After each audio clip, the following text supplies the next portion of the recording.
Hello, everyone, and welcome back to Nightmare Narratives. I can picture some of you already in bed, maybe some of you just getting home from work. Wherever you are, whatever time it is, I'm glad you're here. If this helps you relax or sleep, please like and subscribe. It means a lot. Now let's get you comfortable, and I'll tell you tonight's story. My name is Theodore Ashworth, but everyone calls me Ted. I've been a ranger in Daniel Boone National Forest for 12 years now, and I thought I'd seen everything these Kentucky mountains could throw at me. I was wrong. It was August 1976, hot and sticky like only a Kentucky summer can be. The Red River Gorge was my beat.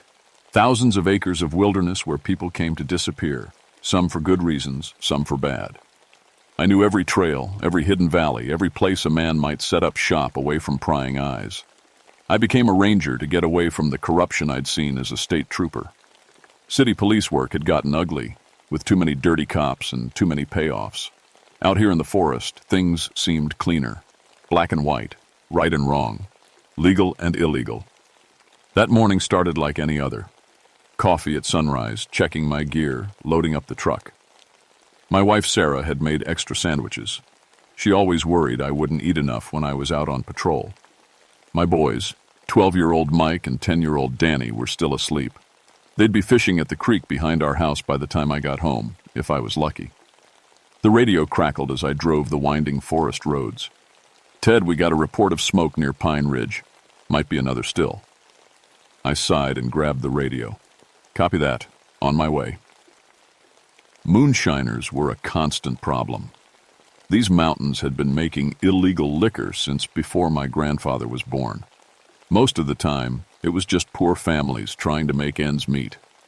But sometimes, you'd get the dangerous ones. The ones who'd shoot first and ask questions later. The smoke was easy to find. Black and thick, rising from a hollow about 2 miles off the main trail.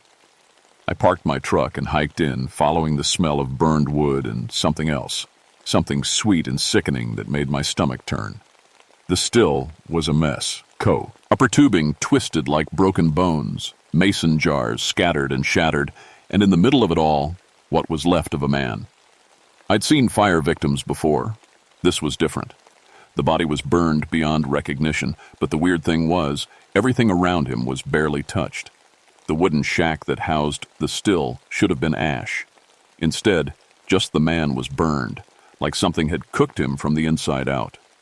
I radioed for the coroner and started taking pictures. The whole scene felt wrong. 37 years old, and I'd never seen anything like it. The fire pattern didn't make sense. When a still explodes, everything burns. The alcohol, the wood, the grass for 50 feet in every direction. Here, you could have sat down on the ground 3 feet away and not felt the heat. Dr. Henderson arrived 2 hours later, sweating and cursing the hike. He'd been the county coroner for 20 years and had seen his share of still accidents. "What do you think, Doc?" He knelt beside the body, careful not to disturb anything. "Well, he's dead." Henderson had a dry sense of humor that served him well in his job.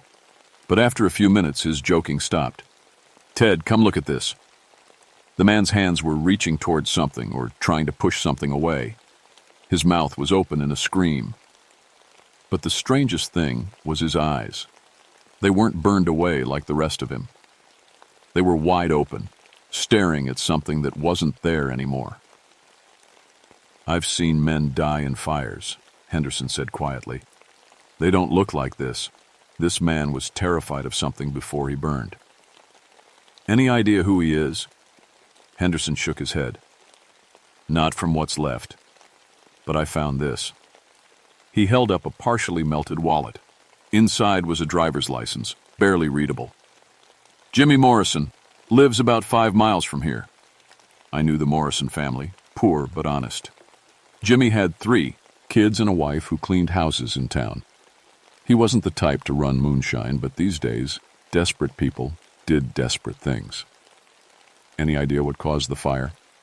"That's the thing," Henderson said, standing up and wiping his hands. "There's no accelerant, no gasoline, no kerosene, nothing that should have burned this hot. It's like he just caught fire." I walked around the site one more time, taking notes. That's when I noticed something else strange. The ground around the still was covered in footprints, Jimmy's work boots, clear as day. But there was another set. Bare feet, with strange burn marks in the dirt where each toe had stepped. "Doc, take a look at these prints." Henderson came over and knelt down. "Well, I'll be damned. Looks like someone was here with him, someone walking barefoot." He pointed to the burn marks. "And whatever they stepped in was hot enough to scorch the ground." I took pictures of the prints, but something about them made my skin crawl. They weren't quite right. The toes were too long, and they seemed to have claws instead of nails. "Could be an animal," I said, more to convince myself than Henderson. "What kind of animal walks upright and has toes like that?" I didn't have an answer. We loaded Jimmy Morrison's body into Henderson's van, and I stayed behind to finish documenting the scene. The sun was getting low, and shadows were starting to creep across the hollow. That's when I heard it. A sound like someone crying, but not quite human. It echoed off the mountains, impossible to pinpoint. I called out, thinking maybe someone was hurt. "Hello? Anyone there?" The crying stopped. In the sudden silence, I could hear my own heartbeat. Then, from somewhere in the trees, came a voice, low and rough, like someone who'd been screaming for hours. "Shouldn't have come here, lawman." I drew my sidearm and spun around, but there was no one there. Just trees and shadows and the smell of burned things. "Who's there? Show yourself." But there was only silence. I backed toward my truck, keeping my gun ready, fighting the urge to run. Rangers don't run from shadows and voices. But as I drove home that evening, I couldn't shake the feeling that something was watching me from the darkness between the trees. At dinner, Sarah asked about my day. I told her about the still and the accident, but I didn't mention the voice or the strange footprints. No point in worrying her over nothing. But that night, lying in bed, I kept thinking about Jimmy Morrison's eyes. Wide open and terrified, staring at something that had scared him to death before the fire ever touched him. I'd been telling myself for years that all the old stories about these mountains were just superstition. Moonshine runners always blamed their accidents on ghosts and devils, anything to avoid taking responsibility for their own carelessness. Now, I wasn't so sure. The call came in 3 days later. Another fire, another body. This time it was up near Devil's Creek, a name that suddenly didn't seem so quaint. I met Sheriff Bill Crawford at the scene. Bill was my age, a good man who'd been keeping the peace in this county for 8 years. He looked shaken, which wasn't like him. "Bad as the Morrison place?" I asked. "Worse." He led me through the trees to another ruined still. This time we got a witness. The body was in the same condition as Jimmy's, burned beyond recognition but surrounded by barely touched equipment. But this time there was someone sitting on a fallen log 20 feet away. An old mountain man named Pete Sawyer, staring at nothing and shaking like a leaf. Pete was what city folks would call a character. He'd lived alone in these mountains for 40 years, making corn liquor and minding his own business. He knew every trail and every hiding spot, and he'd never caused anyone trouble. "Pete," I said, sitting down next to him. "You okay?" He looked at me with eyes that had seen too much. "It got Billy," he whispered. The devil got Billy Hutchins." Billy Hutchins, another local family man, another guy just trying to feed his kids. "What happened, Pete?" "We was working the still, just like always. Billy was checking the coils when—" Pete stopped, his whole body shaking harder. "When the fire came walking out of the woods." "Fire doesn't walk, Pete." "This one did." He grabbed my arm with fingers like iron. It looked like a man, but it was made of blue flames. And it was angry, Ted. So damn angry. I'd known Pete for years. He wasn't the type to make up stories or see things that weren't there, but what he was describing was impossible. "Tell me exactly what you saw." Pete closed his eyes. "Billy was bent over the coils when the temperature just shot up. Hot as hell, but there wasn't no flame yet. Then I heard this sound like someone screaming way off in the distance. Billy heard it too. He stood up and looked around, real nervous-like. Then what?" Then it came through the trees, tall as a man, but skinny like it was starving. Blue flames dancing all around it, and where it stepped, the ground caught fire. It had a face, Ted, burned down to the bone, but still a face. And it was looking right at Billy. What did Billy do? He tried to run. Pete's voice broke. But that thing moved faster than any man should. It reached out with hands made of fire and grabbed Billy by the shoulders. He started screaming, and then he just burst into flames from the inside out. I looked over at the body, just like Jimmy Morrison, burned from within while everything around him stayed almost untouched. What happened to the thing? It looked at me, Pete said.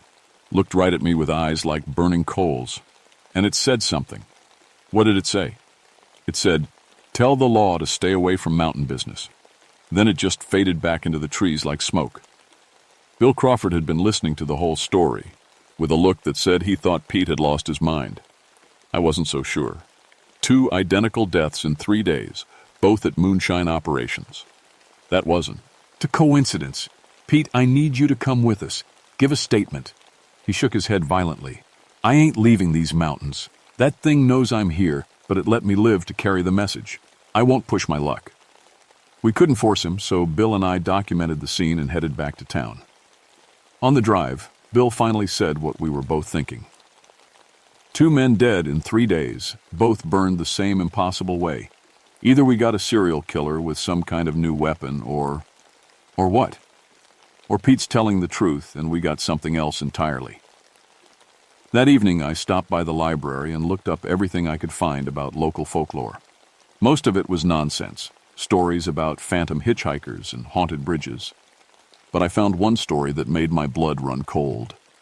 In 1923, a moonshiner named Ezra Caldwell had died in a still explosion up near Pine Ridge. According to the newspaper, federal agents had been closing in on his operation when the still blew up, taking Caldwell with it. His body was never found, just pieces scattered across a half-acre of burned forest. But according to the old-timers interviewed after the accident, Caldwell had sworn he'd made a deal with the devil himself. He'd never be caught by the law, and anyone who tried to shut down moonshine operations in his territory would pay the price. The newspaper called it superstition. I was starting to think it might be something else. That night, I drove back to the Morrison site with a camera and some recording equipment.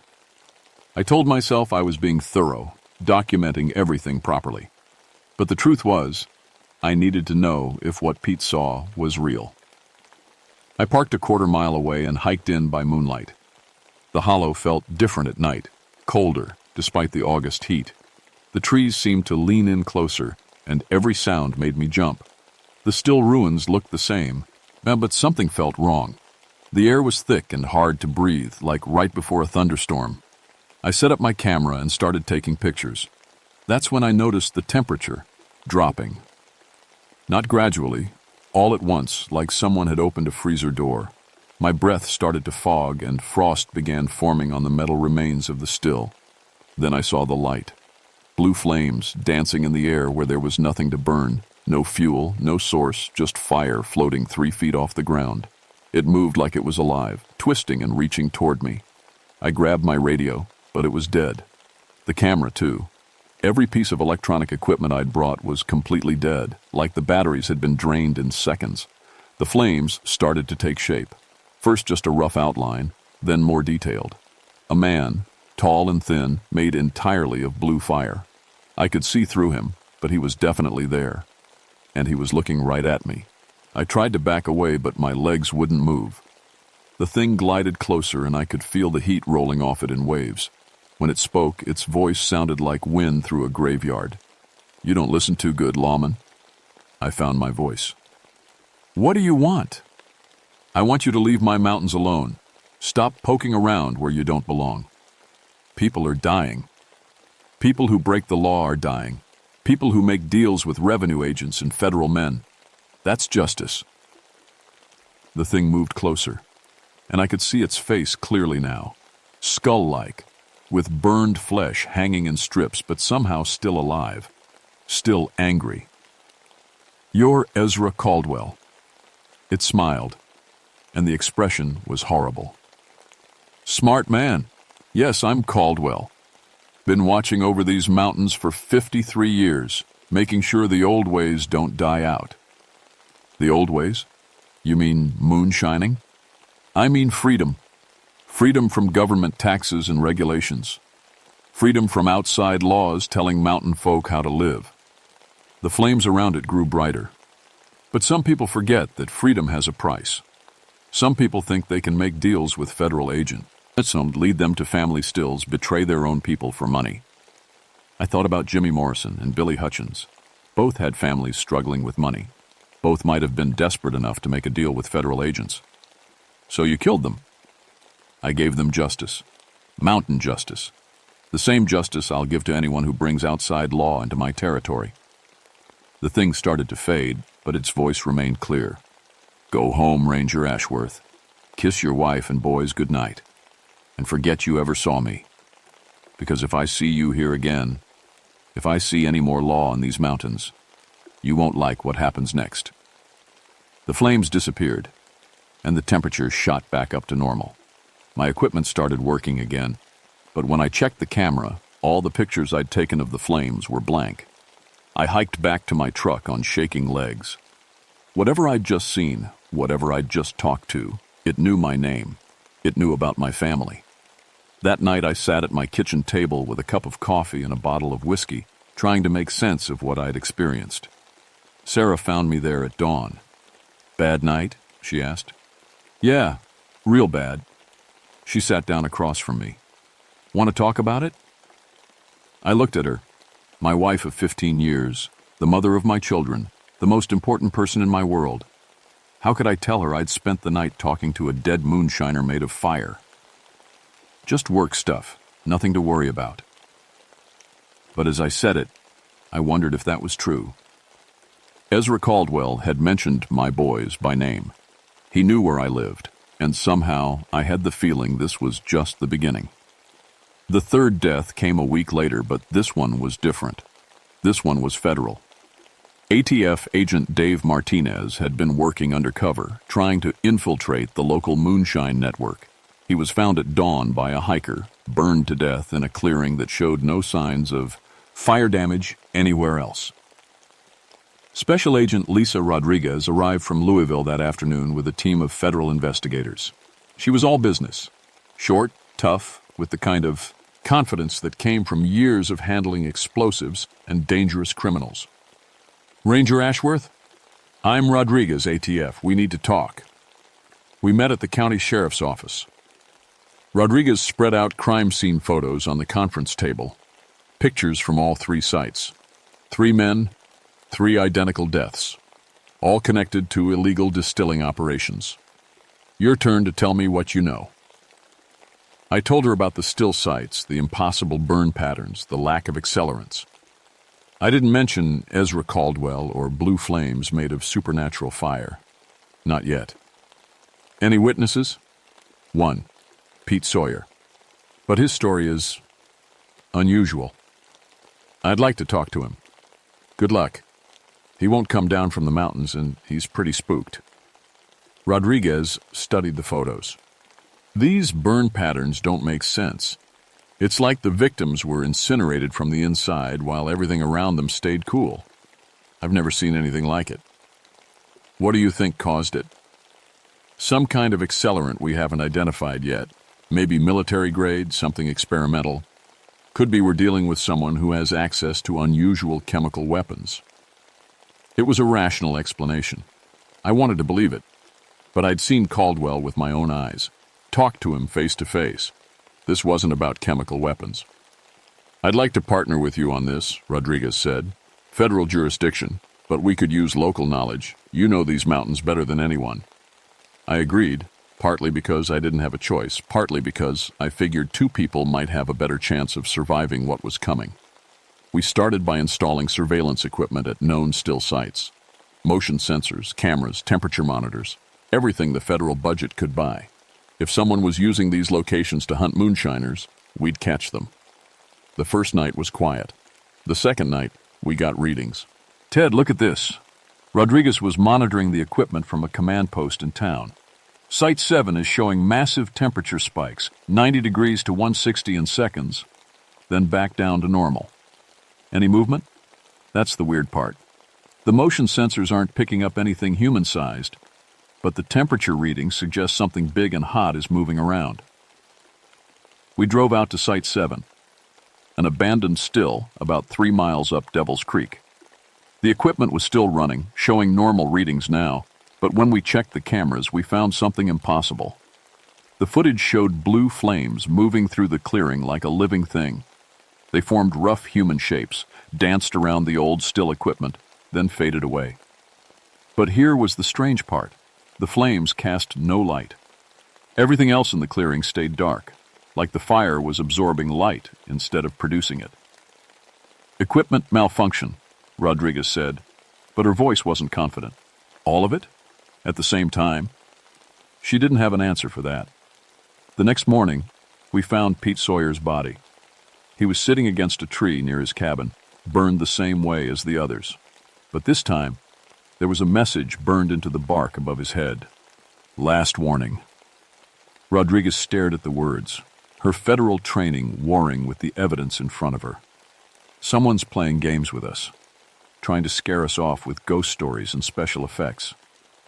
"Pete wasn't involved in any moonshine operations," I said. "He was just a witness." "Exactly. Someone wanted to silence him before he could identify them. But I knew the truth. Caldwell had killed Pete because he'd talked to the law, and the message wasn't for some unknown criminal. It was for me." That evening, Rodriguez insisted we stake out the Morrison site. If our guy is working the same area, he might come back. See, heck on his handiwork. We set up in the trees with night vision equipment and radios. Rodriguez was convinced we were dealing with a flesh-and-blood killer using psychological warfare and exotic weapons. I was hoping she was right. At midnight, the temperature dropped 30 degrees in 10 seconds. "Jesus," Rodriguez whispered, checking her thermometer. "How is that possible?" The blue flames appeared in the middle of the clearing, swirling and dancing around the ruined still. But this time they didn't fade away. They grew brighter and started to take human shape. Rodriguez was filming everything with a night vision camera. "I'm getting this. Whatever kind of special effects this is, we're getting it on tape."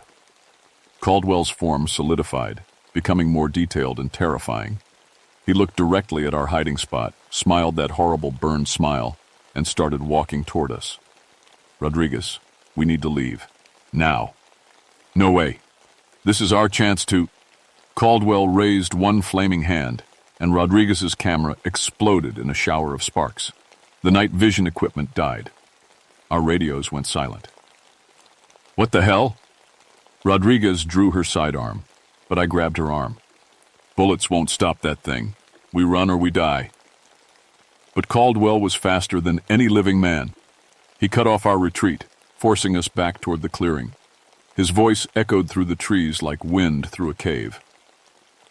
"Agent Rodriguez, you're a long way from Louisville." Rodriguez fired 3 shots center mass. The bullets passed right through Caldwell without slowing him down. "Not possible," she whispered. "Federal agent," Caldwell said, his flames growing brighter. "Just like the ones who killed me in 1923. I've been waiting 53 years to return the favor." He reached for Rodriguez with hands made of fire, but I tackled her sideways, rolling us both behind a fallen log. Caldwell's touch set the log blazing, but it bought us a few seconds. "The creek!" I shouted. "Water might stop him." We ran for Devil's Creek, crashing through undergrowth with Caldwell's laughter echoing behind us. I could feel the heat from his flames getting closer, singing the hair on the back of my neck. We reached the creek and plunged in. The water was only 3 feet deep, but it was moving fast and cold as ice. Caldwell appeared on the bank, his flames hissing and steaming at the water's edge. "Water won't save you forever, lawman, and it won't save your family when I come calling." Then he was gone, fading back into the forest like smoke. Rodriguez and I climbed out of the creek, soaked and shivering. She was staring at me with eyes that had seen too much. That wasn't special effects. No, it wasn't. What was it? I told her everything. About Ezra Caldwell's death in 1923, about his deal with the devil, about mountain justice and supernatural revenge. She listened without interrupting, her federal agent training trying to process information that didn't fit in any manual. So, we're dealing with a ghost that can kill, a ghost that knows where I live and has threatened my family. Rodriguez was quiet for a long time. Finally, she said, "How do we stop it?" "I don't know, but we better figure it out fast, because that was his last warning, and I don't think he's the kind to bluff." As we walked back to our vehicles, I noticed something that made my blood freeze. Fresh footprints in the mud by the creek, bare feet with claw marks where the toes should be, and they were heading in the direction of my house. I broke every speed limit getting home that night. Rodriguez followed in her federal vehicle, both of us pushing our engines as hard as they'd go on the winding mountain roads. The house looked normal from the outside. Porch light on, Sarah's car in the driveway, warm yellow glow from the living room windows. But something felt wrong the moment I stepped out of the truck. The air was too still. No crickets, no night birds, no sound at all except our footsteps on the gravel. "Sarah?" I called out, unlocking the front door. "Boys?" No answer. Rodriguez had her gun drawn, following standard procedure for a potential hostage situation. But I knew this was different. This wasn't about procedure or training. This was about something that had been dead for 53 years and held grudges longer than any living man. We found them in the living room. Sarah, Mike, and Danny sitting on the couch like they were watching TV. But the television was off, and their eyes were wide open, staring at nothing. "Sarah?" I touched her shoulder. Her skin was ice cold, but she was breathing. They were all breathing, but none of them responded to voice or touch. "Some kind of drug?" Rodriguez suggested. "No." I knew better. "Caldwell's got them, some kind of supernatural hold." That's when we heard the laughter coming from the kitchen, low and ugly like broken glass grinding together. Caldwell was sitting at my kitchen table, his flames dim but visible in the darkness. He looked almost human in the low light, except for the burned flesh and the eyes like red coals. "Nice family you got here, Ashworth. Real nice. Pretty wife, good-looking boys. Be a shame if something happened to them." I drew my sidearm, knowing it was useless but needing to do something. "Let them go. This is between you and me." "Is it? You brought federal law into my mountains. You ignored my warnings. You forced my hand." He stood up, his flames growing brighter. "Now you get to choose. Walk away from this investigation, take your family, and leave these mountains forever, or watch them burn like Jimmy Morrison." "I can't do that. More people will die. Only the ones who break the old laws. Only the ones who betray their own kind to outside authority. That's justice, mountain style." Rodriguez stepped forward. "There is no justice in murder. You're just a terrorist using supernatural powers." Caldwell turned his attention to her, and his expression grew even more terrible. "Federal agent, you people killed me once. Came into my mountains with your badges and your warrants, destroyed everything I built. But death didn't stop me. It just made me stronger. You died in a still explosion. An accident." "Accident?" Caldwell's laughter shook the windows. "Your predecessors shot up my still while I was working, sparked an explosion that should have killed everyone in a half-mile radius. But I made a deal, Agent. Traded my soul for the power to protect these mountains from outside law forever." He moved toward Rodriguez, flames trailing behind him. "And now I'm going to finish what your people started 53 years ago." That's when I remembered something from my research. Something about Caldwell's death that might be important. "Your body was never found," I said. Caldwell stopped advancing on Rodriguez. "What?" "After the explosion, the newspapers said pieces of you were scattered across the forest, but they never found your actual remains, never buried you proper. So maybe that's why you're still here. Maybe you can't rest until your bones are put in consecrated ground." Caldwell's flames flickered, and for a moment he looked uncertain. My bones burned with everything else. Did they? Or are they still out there, somewhere in the woods where you died? Rodriguez caught on. If we could find his remains, give them a proper burial, you think that would stop me? But Caldwell's voice had lost some of its confidence. You think some preacher's words and a pine box would end what I've become? Only one way to find out. Caldwell's flames roared higher, filling the kitchen with hellish light. You'll never find them. And even if you did, I won't let you. I'll kill your family first, then hunt you both through these mountains until you're nothing but ash and bone. He raised his hands, and I could feel the heat building. My family was going to die unless I did something desperate. I grabbed the bottle of moonshine. Pete Sawyer had given me weeks ago, clear corn liquor that was probably 90 proof. I threw it at Caldwell's feet, and the glass shattered, splashing alcohol across the kitchen floor. Rodriguez, get my family out of here! Caldwell's flames ignited the alcohol instantly, but instead of burning him, the fire seemed to feed his power. He grew taller, brighter, more solid. Alcohol just makes me stronger, lawman. This is my element. But the burning moonshine had another effect. It lit up the kitchen bright as day, and in that light, I could see through Caldwell's flames to what lay underneath. Bones. Human bones, held together by supernatural fire, but definitely real. His skull, his rib cage, the long bones of his arms and legs. Caldwell wasn't just a spirit. He was an animated skeleton wrapped in ghostly flames. Rodriguez, his bones are still here. He's carrying them with him. Rodriguez was helping my family toward the door, but they were moving like sleepwalkers, slow and unsteady. She looked back and saw what I saw, Caldwell's skeleton visible through the flames. How do we separate them? Water. I remembered how he'd stopped at the creek.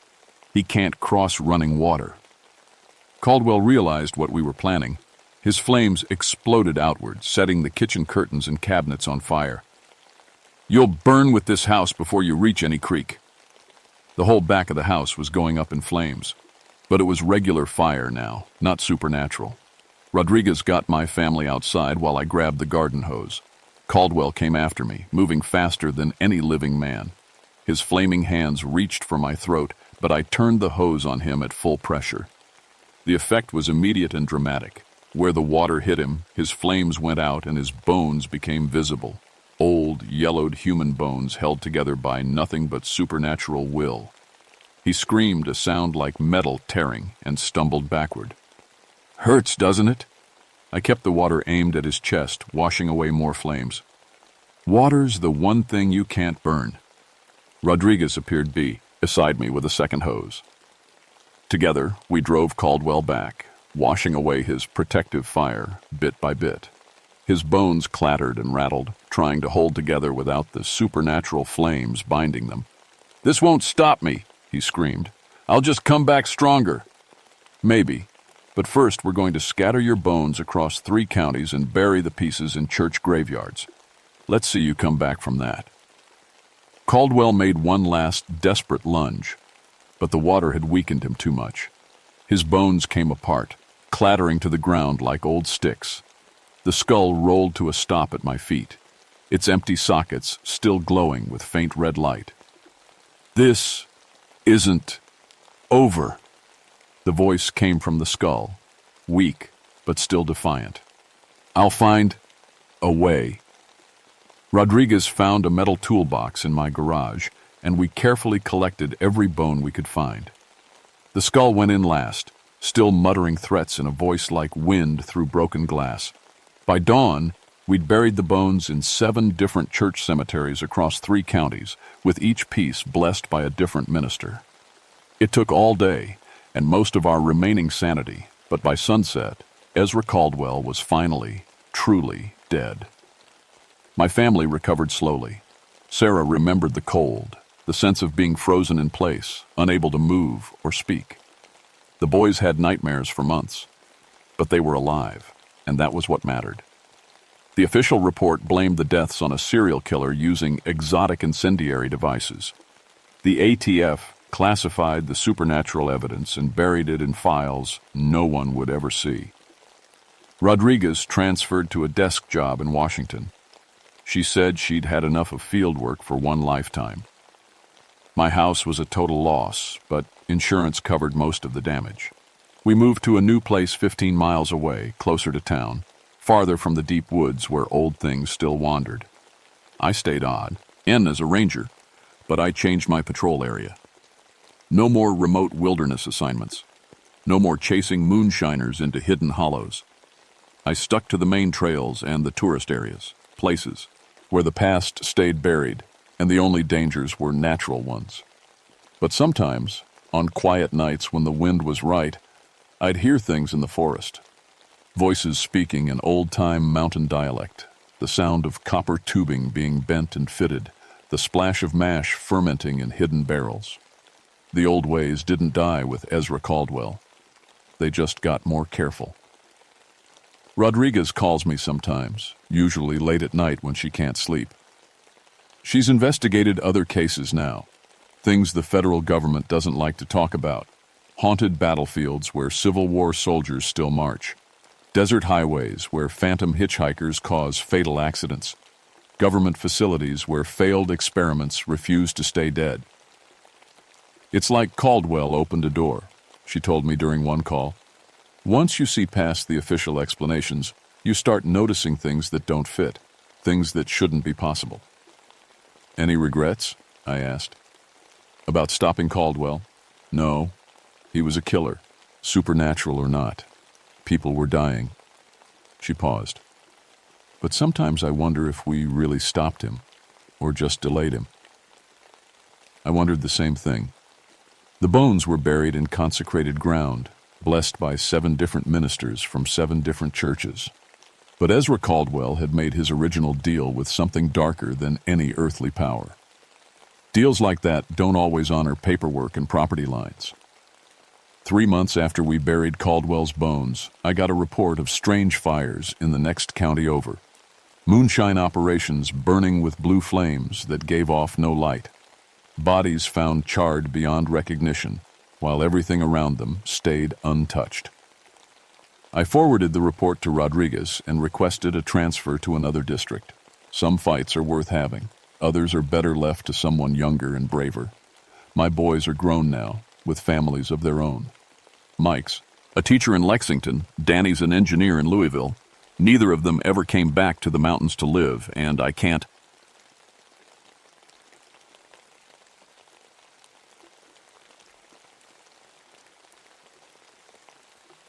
My name is Sam Fitzpatrick, and I've been a ranger at Grandfather Mountain for 21 years. In all that time, I thought I'd seen everything these mountains could throw at me.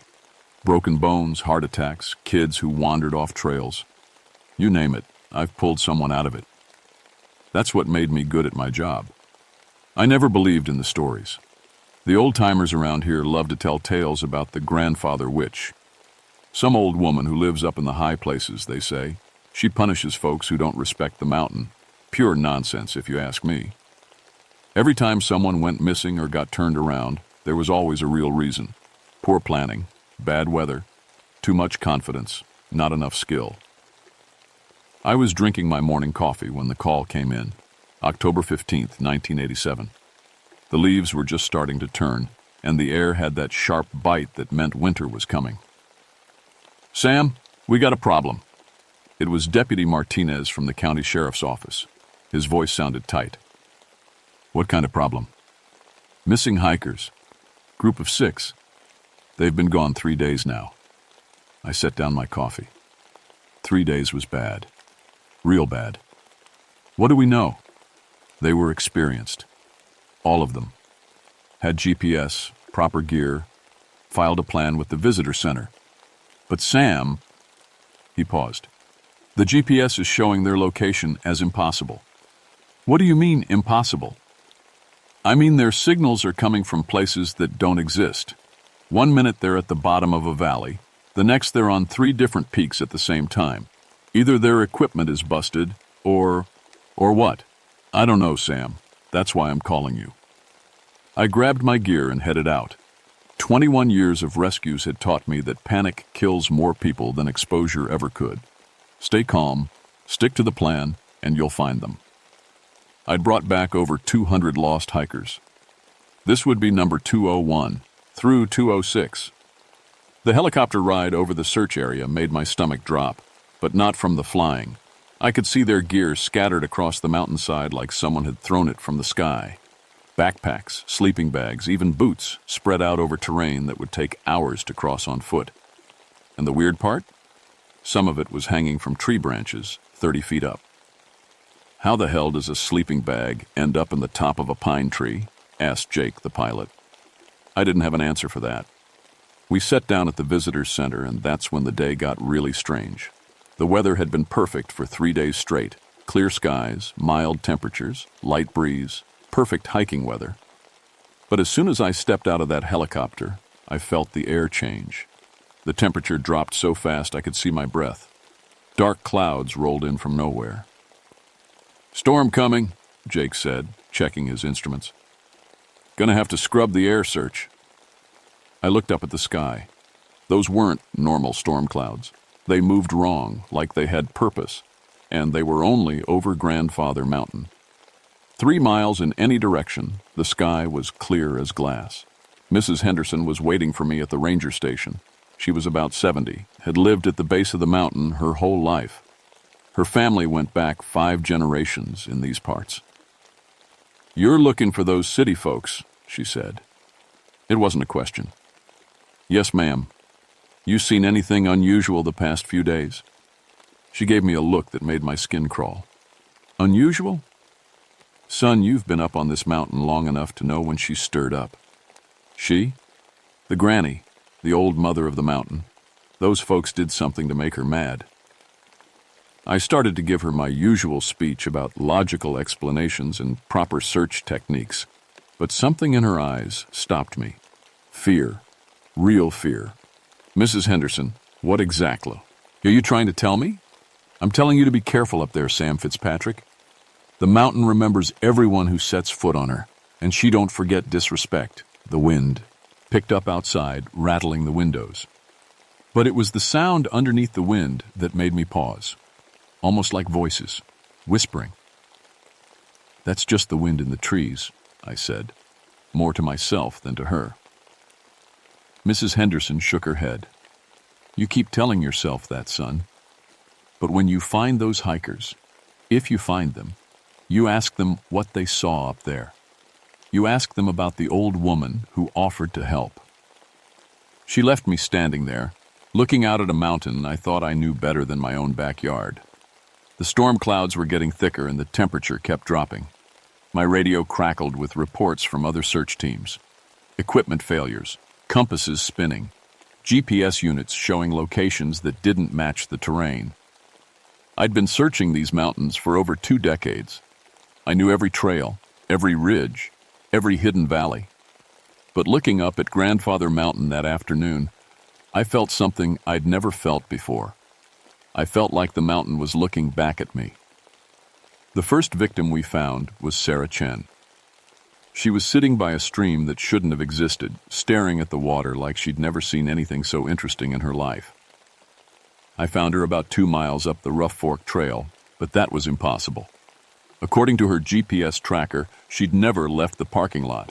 According to mine, I was standing in a place that my topographical maps said was solid rock. "Sarah?" I called out. "Sarah Chen?" She turned to look at me, and I had to fight not to step back. Her eyes were different, older, like she'd seen things that aged her from the inside. "The grandmother is testing us," she said in a voice that didn't sound quite right. "She wants to know if we deserve to leave." "Sarah, I'm Ranger Fitzpatrick. We've been looking for you. Are you hurt?" She stood up slowly, and I could see she'd lost weight. A lot of weight. Her hiking clothes hung, loose on her frame, and her hair had gone completely gray. 3 days ago, according to her driver's license, Sarah Chen had been 28 years old. The woman standing in front of me looked 50. "She showed us the old paths," Sarah said. "The paths that were here before the trails, before the roads. before people forgot how to ask permission. Sarah, where are the others? Where's your group? Her face crumpled like a child's. We didn't ask permission. We just took. Broke branches for firewood from living trees. Threw trash in the sacred stream. Michael carved his initials in the elder oak. I looked around for this oak tree she mentioned. There were pines, some scrub brush, a few mountain laurels. No oak trees. What elder oak, Sarah? She pointed behind me. I turned around and felt my knees nearly give out. There was a massive oak tree where nothing had been standing 2 minutes before. It had to be centuries old, with a trunk so wide 6 people couldn't have wrapped their arms around it. And carved deep in the bark, fresh and bleeding sap, were the initials MR plus JL. That tree wasn't there before, I whispered. She makes you see what you need to see, Sarah said. She makes you understand what you've done wrong. I keyed my radio with shaking hands.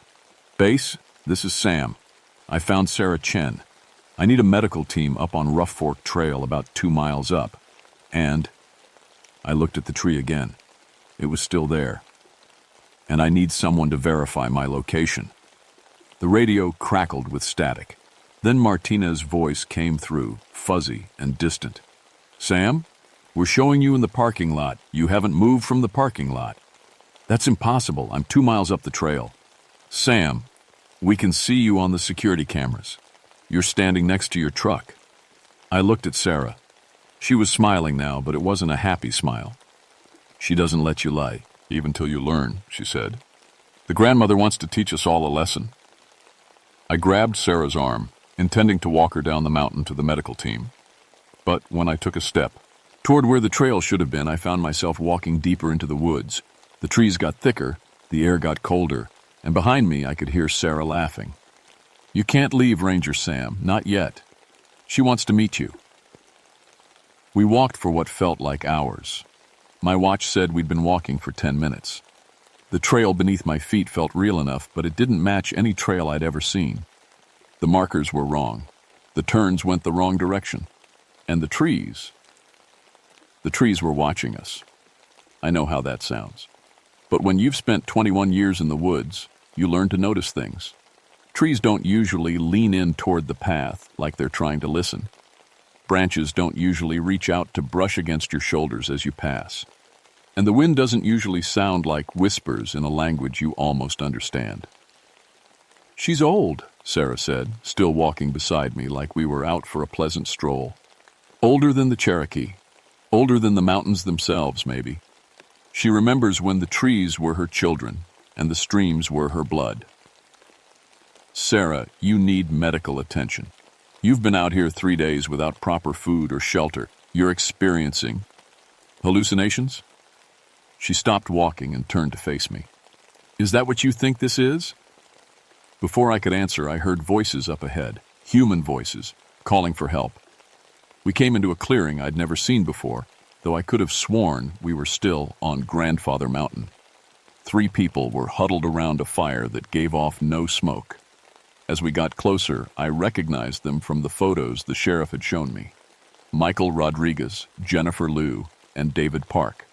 3 more of the missing hikers. But like Sarah, they'd aged. Gray hair, lined faces, hollow eyes. Michael looked up as we approached, and I saw that his hands were bleeding. She made me carve the char, he said, over and over. She said I had to understand what I'd done. Michael, I'm Ranger Fitzpatrick. We're here to get you home. He shook his head. There is no home. There's only this place now. This place where she teaches lessons to people like us. Jennifer Liu was sitting by the fire, weaving something out of pine needles. Her fingers moved in patterns that made my eyes hurt to follow. She taught me the old ways, Jennifer said without looking up. The ways to ask the forest for what you need. The ways to say thank you. The ways to pay back what you've taken. Where are the other 2? I asked. Your group had 6 people. David Park started to cry. Tom and Lisa, they wouldn't listen. They kept trying to leave. They kept saying it was all crazy, that we just needed to follow the compass down the mountain. What happened to them? She got tired of teaching them, Sarah said quietly. So she decided to keep them. That's when I heard it. Footsteps on the trail behind us. Slow, deliberate footsteps. And humming. Someone was humming an old tune I almost recognized. The 4 hikers all looked toward the sound with expressions I never want to see on human faces again. Terror and love mixed together in equal measure. "She's coming," whispered Michael. "The grandmother is coming to meet you, Ranger Sam." The woman who walked into our clearing looked like somebody's sweet grandma. Gray hair in a neat bun, wearing a simple brown dress that might have been fashionable 50 years ago. She carried a walking stick and a small basket filled with herbs. But her eyes were wrong. Her eyes were the color of deep forest shadows, and when she looked at you, you felt like she was seeing every mistake you'd ever made, every cruel word you'd ever spoken, every time you'd taken something without asking. "Well now," she said, and her voice was like wind through old trees. "Looks like we have a new student." The missing hikers all stood up when she entered the clearing. Not like they wanted to, but like they had to, like their bodies weren't quite their own anymore. "Ma'am," I said, trying to keep my voice steady, "I'm Ranger Sam Fitzpatrick. I'm here to help these people get home." She smiled, and I saw that her teeth were the color of tree bark. "Home?" she said. "But this is their home now, Samuel. This is where they're learning to be better people. They need medical attention. They've been missing for 3 days." "3 days?" The old woman laughed, and the sound made the trees around us creak and sway. "Child, they've been with me for 3 months. Haven't you, dears?" I looked at my watch. October 15th, 1987, same date I'd started the search. But the hikers were nodding like what she said made perfect sense. "Time moves different up here," Sarah said, "when you're learning important lessons." The old woman walked closer to me, and with each step she took, the clearing seemed to grow larger. The trees got taller, the shadows got deeper, and I started to understand that this wasn't just an old woman who lived in the woods. "You've been taking care of my mountain for a long time, Samuel," she said. 21 years, isn't it? Pulling foolish people out of trouble they made for themselves. It's my job." "Yes, but you never asked yourself why they get into trouble, did you? You never wondered why some people can walk these paths for 100 years without harm, while others get lost within sight of the parking lot." She was right next to me now, and I could smell earth and pine needles and something else, something old and wild and dangerous. "The mountain chooses," she said softly. "The mountain decides who belongs and who needs to learn respect. These children," she gestured to the hikers, "they came here like they owned the place, like the trees and streams existed for their entertainment. They're just people on vacation. They didn't mean any harm." Her eyes flashed, and for just a second, I saw her true full face. Bark for skin, leaves for hair, and eyes like deep holes in an ancient tree trunk. "Didn't mean harm." Her voice rose and the wind picked up around us. "Michael carved his name in a tree that was old when Columbus landed. Jennifer dumped soap from washing dishes directly into a stream where animals drink. David built his fire with wood from a tree that was still alive. They didn't know." "Exactly," she shouted, and lightning flashed overhead. "They didn't know because they didn't ask. They didn't learn. They took what they wanted and never thought about what it cost." The 4 hikers were swaying now like trees in a strong wind. Their eyes had gone completely empty. "So I'm teaching them," the old woman continued. "Teaching them to ask permission, teaching them to say thank you, teaching them that the forest is alive and it remembers everything." I looked at Michael's bleeding hands. "What are you doing to them?" "Making them understand. Michael carves that tree every day, feeling the pain he caused. Jennifer cleans the stream with her bare hands, understanding how her actions spread harm. David tends a fire that never gives warmth, learning that some things shouldn't be taken. And Sarah? Sarah watches the water flow and thinks about all the times she walked past streams without seeing their beauty, all the times she looked at nature like it was a postcard instead of a living thing." The old woman walked over to Sarah and stroked her gray hair like she was petting a beloved cat. "They're learning so much," she said proudly. "In just a few more years, they'll be ready to go home. Changed people, better people." "Years?" The word came out as a croak. Time moves differently here, Samuel. I thought I mentioned that. She turned back to me. The question is, what about you? You've spent 2 decades on my mountain. Do you deserve to leave? The clearing began to spin around me. Or maybe I was spinning. The trees seemed to lean in closer, and I could hear them whispering my name. I respect the mountain, I said. I've always respected it. Have you? She tilted her head like a curious bird.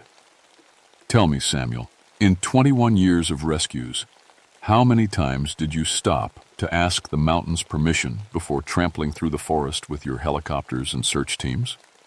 I opened my mouth to answer, then closed it. She was right. I'd never thought of it that way. How many trees have your rescues damaged?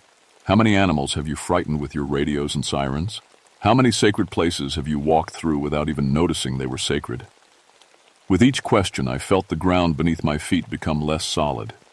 The air grew thicker, harder to breathe. I was saving lives, I whispered. Yes, she said, and her voice became gentle again. You were. And that matters, Samuel. It matters very much. But saving lives and respecting the mountain don't have to be separate things. She walked back to me, and this time when she moved, the forest moved with her. Branches swayed to follow her passage. Flowers turned to watch her walk by. Even the rocks seemed to shift slightly to make her path smoother. I'm going to give you a choice, Samuel Fitzpatrick, she said. You can leave now. Walk back down the mountain and forget you ever met me. Go back to your rescues and your radio calls and your helicopters. Nothing will change. And the others? They stay until they learn, however long that takes. What's the other choice? Her smile was sad and terrible and beautiful all at once. You stay. You learn. You become the bridge between my world and yours.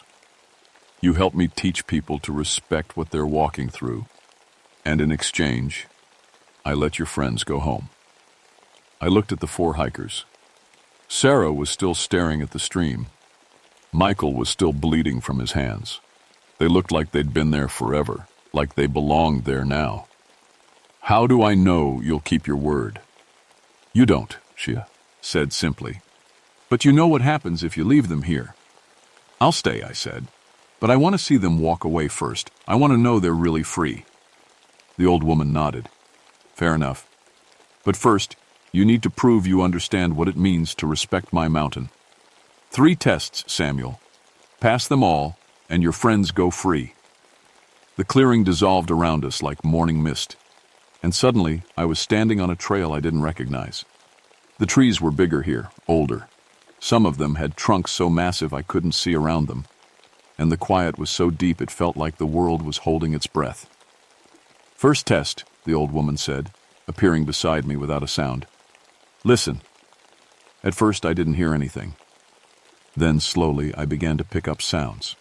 Water running over rocks, wind moving through leaves, bird calls in the distance, and underneath it all, something that might have been heartbeats. What am I listening for? Someone in pain. I closed my eyes and focused. There, a soft, whimpering sound, coming from somewhere off the trail. I followed it through a tangle of mountain laurel until I found a small bear cub with its leg caught in an old steel trap. The trap wasn't one of ours. This was something old, something that had been forgotten in the woods for years. The cub's leg was badly injured, and it was weak from struggling. Help him, the old woman said, but you can only use what the mountain provides. No tools from your world, no radio to call for backup. I looked around. I had my hands in whatever I could find in the forest. The cub was watching me with eyes full of pain and terror. It's okay, little one, I said softly. I'm going to get you out of there. I'd done some wilderness first aid training over the years, but nothing like this.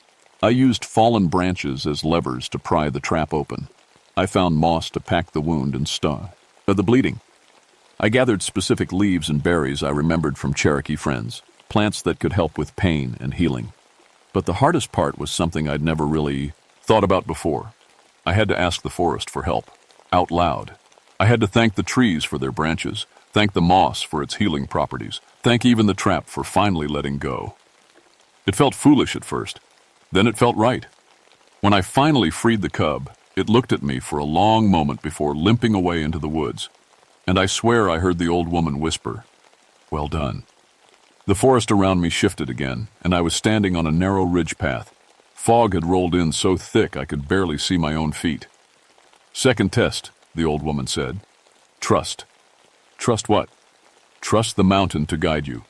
No compass, no GPS, no map.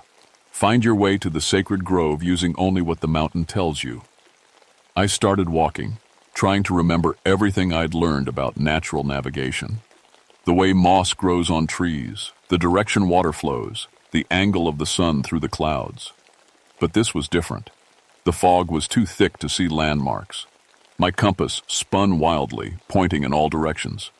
And every time I thought I was getting somewhere, the path would split or curve in ways that didn't make sense. After what felt like hours of walking in circles, I stopped and really listened. Not just to sounds, but to feelings. The pull of gravity, the movement of air, the sense that some directions felt right while others felt wrong. I started following my instincts instead of my training. When the path felt welcoming, I took it. When something felt off, I went another way. And slowly, the fog began to thin. The sacred grove, when I found it, took my breath away. It was a perfect circle of ancient trees, with a clear spring in the center. The water was so pure, I could see every pebble on the bottom, and something about the place made me want to whisper. "Good," said the old woman, stepping out from behind one of the trees. "You're beginning to understand. The mountain speaks to those who know how to listen." But her expression grew serious as the grove faded around us. "The third test will be the hardest, Samuel. Are you ready?" I nodded, though I wasn't sure I meant it. The world went dark. When light returned, I was standing in two places at once. In one, I could see my daughter Amanda with her college friends, hiking up a trail I recognized as Rough Fork. They were laughing and taking pictures, completely unaware of any danger. But I could see what they couldn't. The old woman waiting for them around the next bend, and the look in her eyes that meant someone was about to be taught a very hard lesson. In the other, I could see the four missing hikers. They were huddled together in what looked like a cave, but their eyes were getting duller, like something essential was slowly leaving them. "Choose," said the old woman. "Save your daughter and her friends, and the lost hikers fade away completely. Or save the hikers, and watch your daughter learn the same lessons they've been learning. This isn't fair. Life rarely is. But this is the choice that everyone who enters my domain eventually faces. Do you save the people you love, or do you save the people you're responsible for?" I looked back and forth between the two scenes. Amanda was everything to me. After her mother died, she'd been my whole world. The idea of her trapped in this place, aging years in days, learning brutal lessons about respect. But I'd spent 21 years pulling people out of trouble. The hikers had been foolish, disrespectful maybe, but they didn't deserve to disappear forever. "There has to be another way," I said. "There's always another way, but it requires sacrifice." "What kind of sacrifice?" The old woman smiled, and for the first time it looked genuinely kind. "You become my partner instead of my student. You help me teach people to respect the mountain before they get in trouble, instead of rescuing them after. You give up your old life to become something new." I thought about it. Really thought about it. 21 years of the same cycle. People came to the mountain unprepared, did things they shouldn't do, and I pulled them out when things went wrong. Maybe it was time to try preventing the problems instead of just fixing them. If I agree, everyone goes free? The hikers and Amanda? Everyone goes free. But you stay. You become the bridge between their world and mine. I closed my eyes and saw my daughter's face. Then I opened them and looked at the old woman. I accept. The world exploded into light and sound and sensation, then slowly settled into something that felt almost normal. I was standing in the parking lot at Grandfather Mountain, and Deputy Martinez was running toward me with 4 people walking behind him. Sarah, Michael, Jennifer, and David looked like themselves again. Young, healthy, confused. They had no memory of their time with the grandmother, just vague recollections of getting lost and being found by a friendly old woman who helped them find their way home. "Sam," Martinez called out. "There you are. We've been looking for you for hours. Where did you find them?" I looked at my watch. It was still October 15th, 1987. Still the same day I'd started the search. But I felt like I'd lived a year in those few hours. "They were up on Rough Fork," I said, "just disoriented." The hikers were loaded into ambulances for precautionary checkups, but they were fine. Physically, anyway. As they drove away, I caught Sarah's eye through the window. For just a second, I saw a flicker of recognition, a tiny nod of thanks. Over the next few weeks, things started changing. I found myself talking differently to visitors about the mountain. Instead of just giving them safety lectures about proper equipment and staying on marked trails, I started telling them about the forest itself, how old the trees were, which streams were important to local wildlife, why certain areas should be treated with extra respect. People listened. I don't know if it was something in my voice or just the way I explained things, but they listened.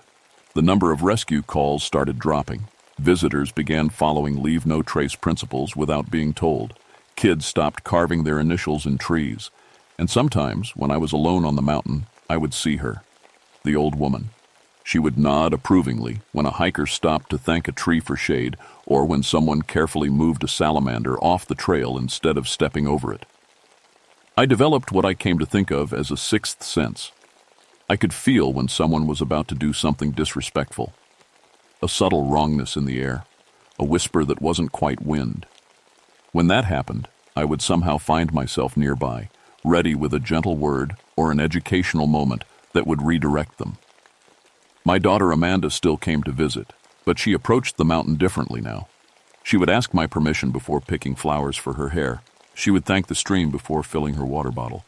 She never knew why she did these things, they just felt right to her.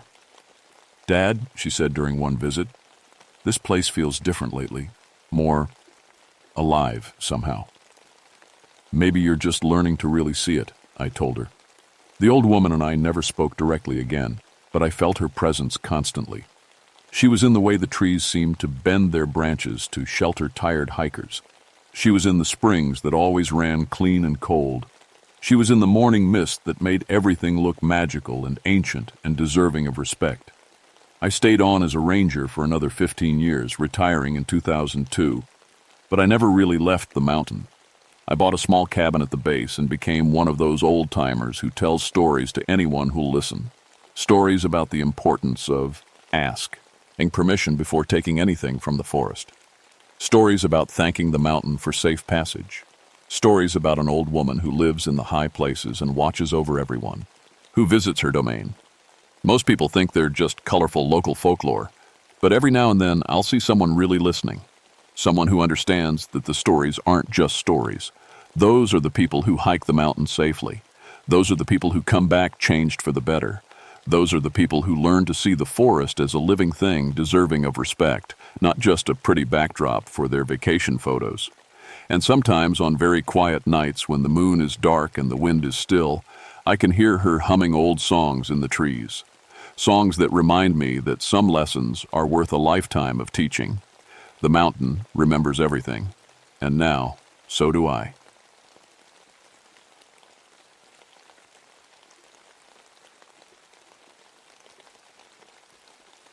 My name is Michael Sullivan, but everyone calls me Mike. I've been a forest ranger for 13 years now, working the Coal Creek area in Jefferson National Forest, Virginia. People think being a ranger is all about fighting fires and giving directions to lost hikers. But most of my job is watching the water. Coal Creek runs through some of the prettiest country you'll ever see.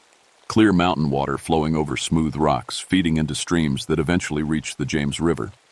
I test that water twice a week, checking for pollution from old mining operations. It's important work. One bad spill can kill fish for miles. That's why when I saw Coal Creek running black as coffee that November morning in 1973, my stomach dropped like a stone. I was doing my regular water check when I smelled it first, a sharp metallic smell that made my nose burn. Then I saw the creek. The water looked like someone had dumped buckets of black paint upstream. Dead fish floated belly up as far as I could see. "What the hell?" I said out loud, kneeling by the bank. The water was warm when it should have been cold. Steam rose from the surface in thin wisps. I'd grown up around mines. My daddy was a miner, his daddy before him. Lost my brother Danny in a cave-in back in '65. I knew what mine runoff looked like. And this wasn't normal runoff. This was something else. I followed the creek upstream for 3 miles, watching the black water get thicker and more toxic. The smell got worse too, like rotten eggs mixed with burning metal. My eyes watered. My throat felt raw. Then I found where it was coming from. The old Brennan Mine. Sealed up tight since 1902 after an explosion killed 47 men. The concrete seal over the entrance was cracked wide open, and black water poured out like blood from a wound. I'd been past this mine 100 times in 13 years. That seal had always beat on, and solid as a rock. Now it looked like something had busted it open from the inside. I got on my radio. "Base, this is Sullivan at Coal Creek. We got a major pollution event. Requesting immediate hazmat response." "Copy that, Mike. What's the source?" I stared at the broken seal, at the black water flowing out. "The Brennan Mine. Something broke it open."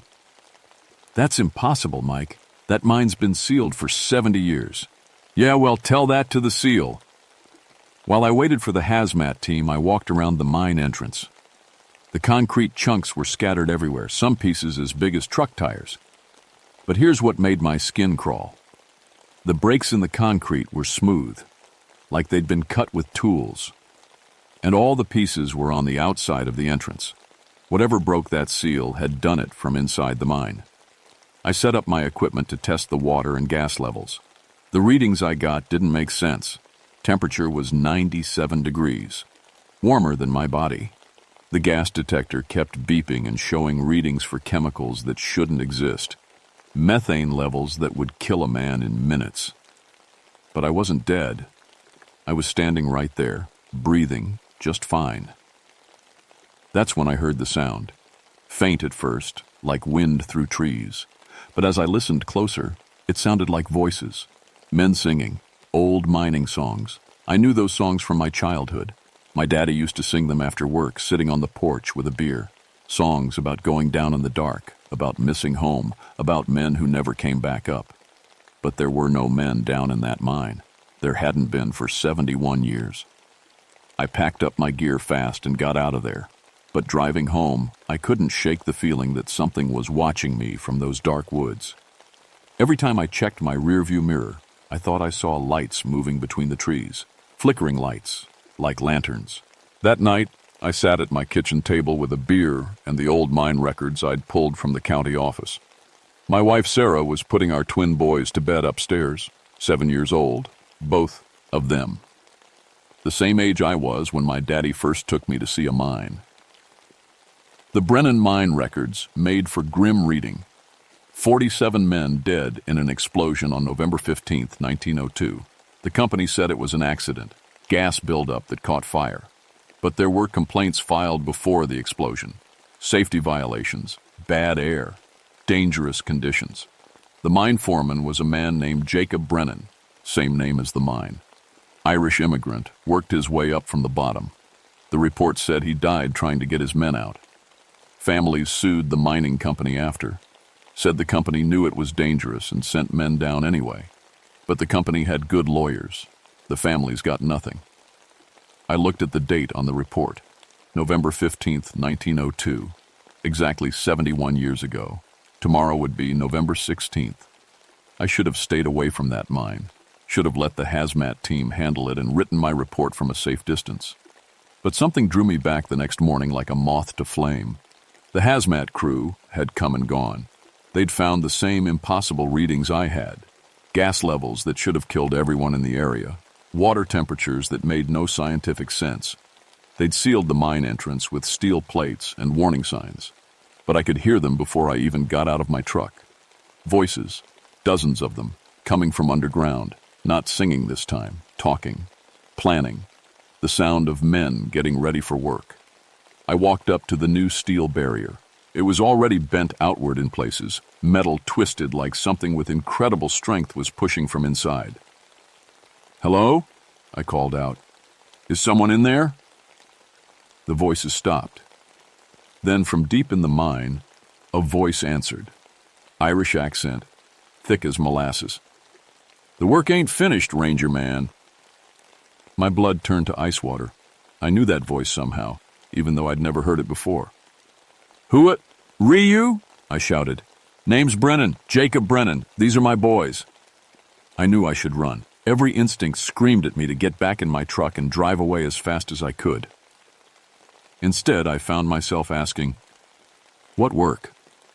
"The mine's been closed for 70 years. A different voice answered, younger, with a Virginia drawl. "The company never paid what they owed. Never said they were sorry. Never made it right." More voices joined in.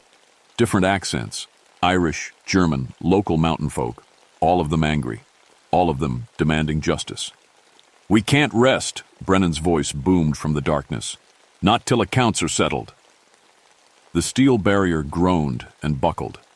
One of the plates fell away with a crash that echoed through the forest. Black water began flowing out again. I stumbled backward, but I couldn't look away from the mine entrance. The darkness inside seemed to move, to shift and writhe like something alive. Then I saw the first one. A figure stepped out of the black water, tall, broad-shouldered, wearing old-fashioned mining clothes covered in coal dust. He carried a brass lantern that glowed with sickly yellow light. His face was pale as bone, his eyes dark holes in his skull. Behind him came another, then another. Men walking out of solid rock like it was air. All of them carrying lanterns, all of them covered in the black dust of the mine. I counted them as they emerged, 47 in total, the same number that died in 1902. The tall one, Brennan, looked right at me with those empty eye sockets. When he spoke, I could see his breath in the warm November air. "You got the look of a mining family, boy. What's your name?" I couldn't move, couldn't breathe, but somehow I managed to whisper, "Sullivan, Mike Sullivan." The ghost smiled, showing teeth black as coal. "Sullivan, Irish name, good mining stock." He tilted his head. "You lost someone in the mines, didn't you? I can smell the grief on you." "My brother," I heard myself say. "Danny, cave-in 5 years back." "Aye, the mines take what they take. But your brother died honest. Died with pay in his pocket and a pension for his family. We died for nothing. Company took our lives and gave our families empty pockets." The other ghosts spread out around me in a circle. Their lanterns cast dancing shadows on the trees. The temperature dropped 20 degrees in seconds. My breath came out in white puffs. "What do you want?" I asked. "Justice," Brennan said simply. "The Consolidated Mining Company owes us wages, owes our families compensation, owes the world an apology for what they done." "That company's been gone for decades," I said. One of the younger ghosts laughed, a sound like grinding metal. "No, Ranger man. They changed their name a few times, but they're still here, still cutting corners, still putting profit over lives, still poisoning your pretty creek." Brennan nodded toward the forest. "There's a strip mine operation 5 miles north. Same company, new name. They're using the old Brennan tunnels to dump waste. Illegal as hell, but who's going to stop them?"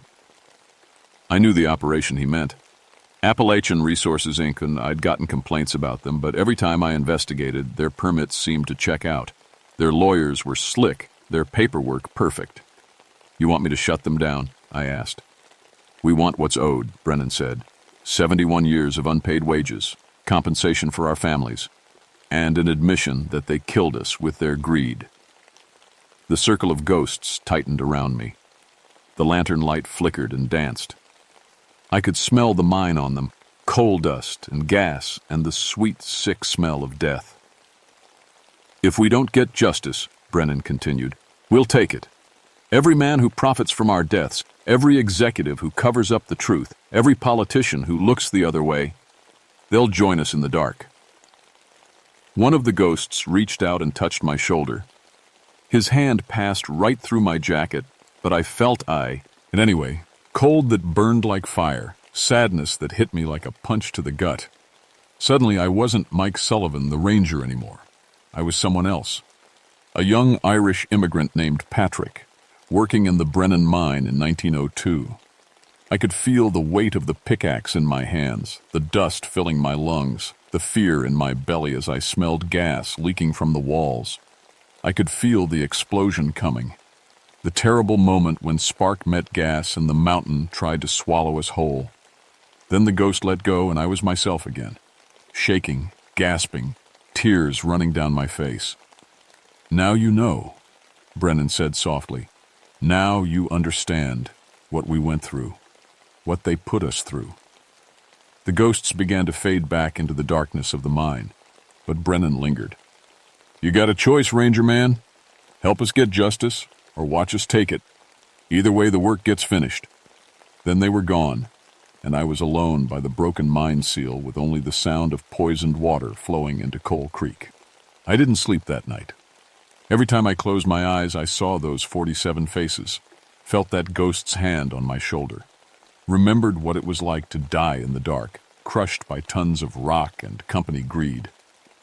Sarah found me at the kitchen table the next morning, still in yesterday's clothes, surrounded by mining company records and environmental reports.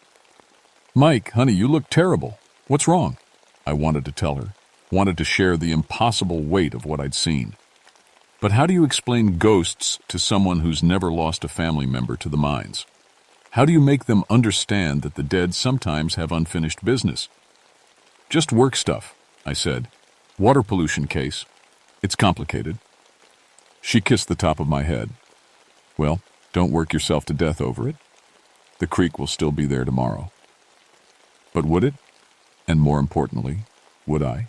Drove to the office and pulled every file I had on Appalachian Resources, Inc. On the surface, they looked clean. All permits in order, all safety inspections passed, all environmental, reports filed on time.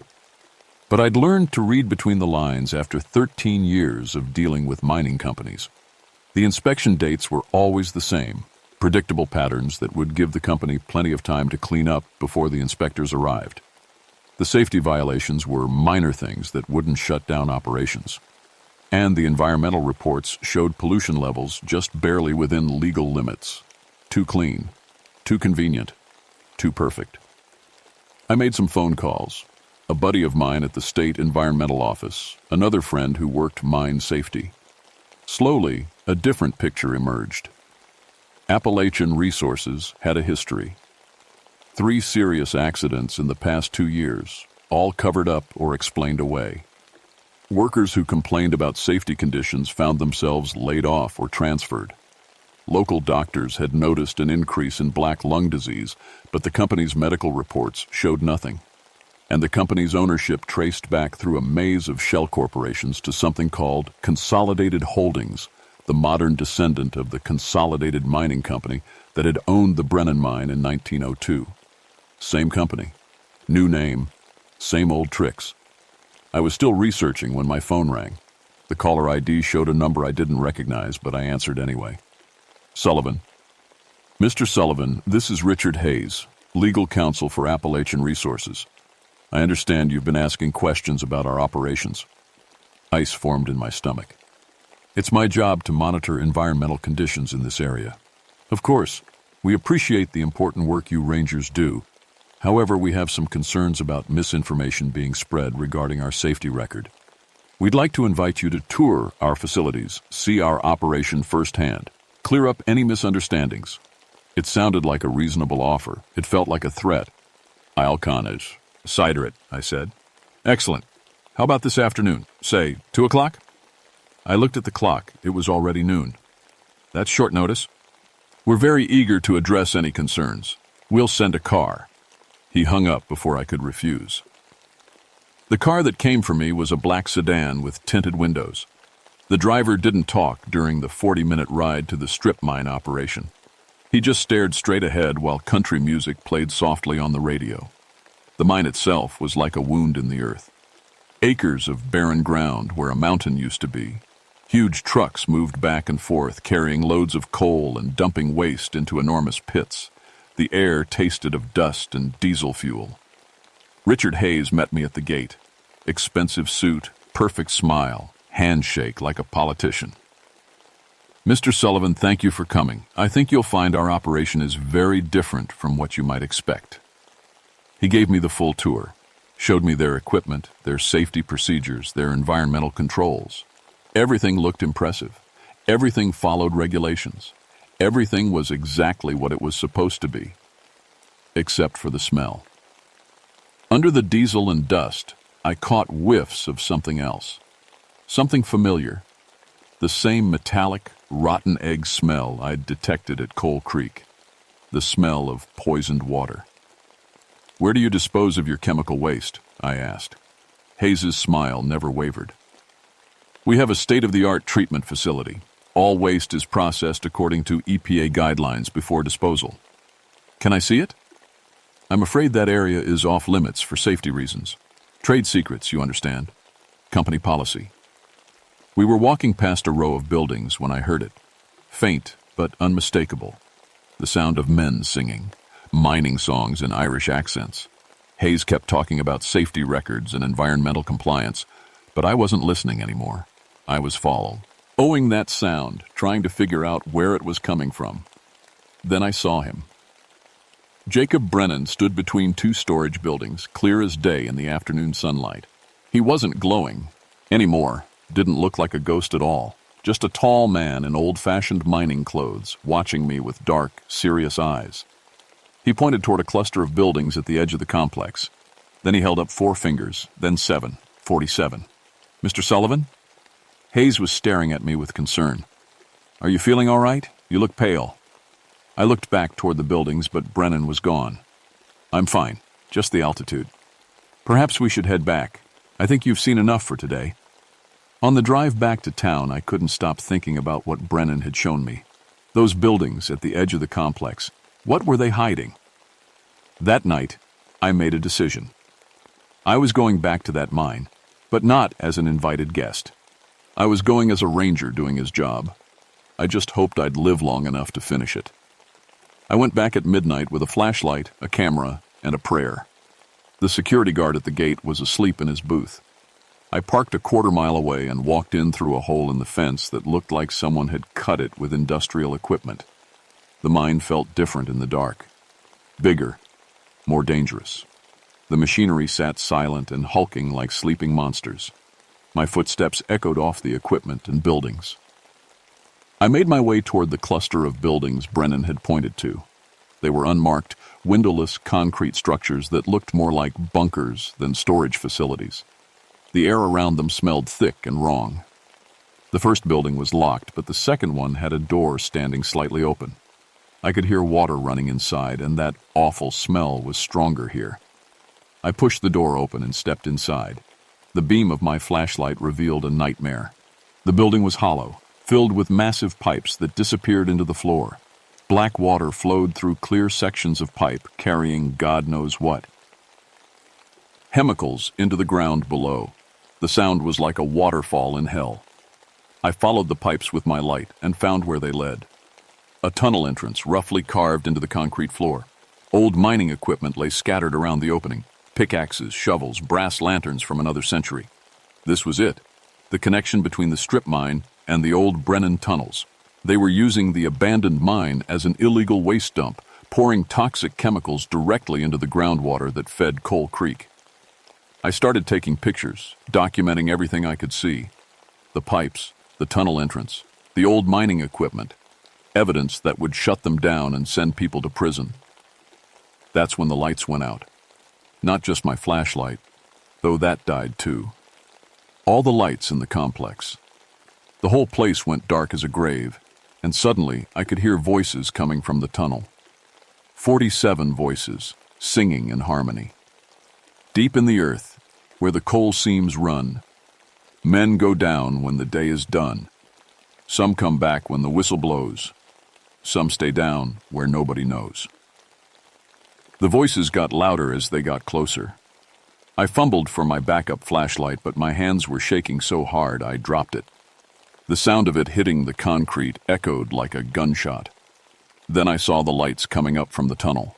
Not electric lights. The warm, flickering glow of brass lanterns. Dozens of them, rising like fireflies from the depths. Jacob Brennan emerged first, followed by his 46 men. But they looked different now. Not like the solid figures I'd seen before. These were ghosts in every sense of the word, pale, translucent, their clothes and skin bearing the wounds of their death.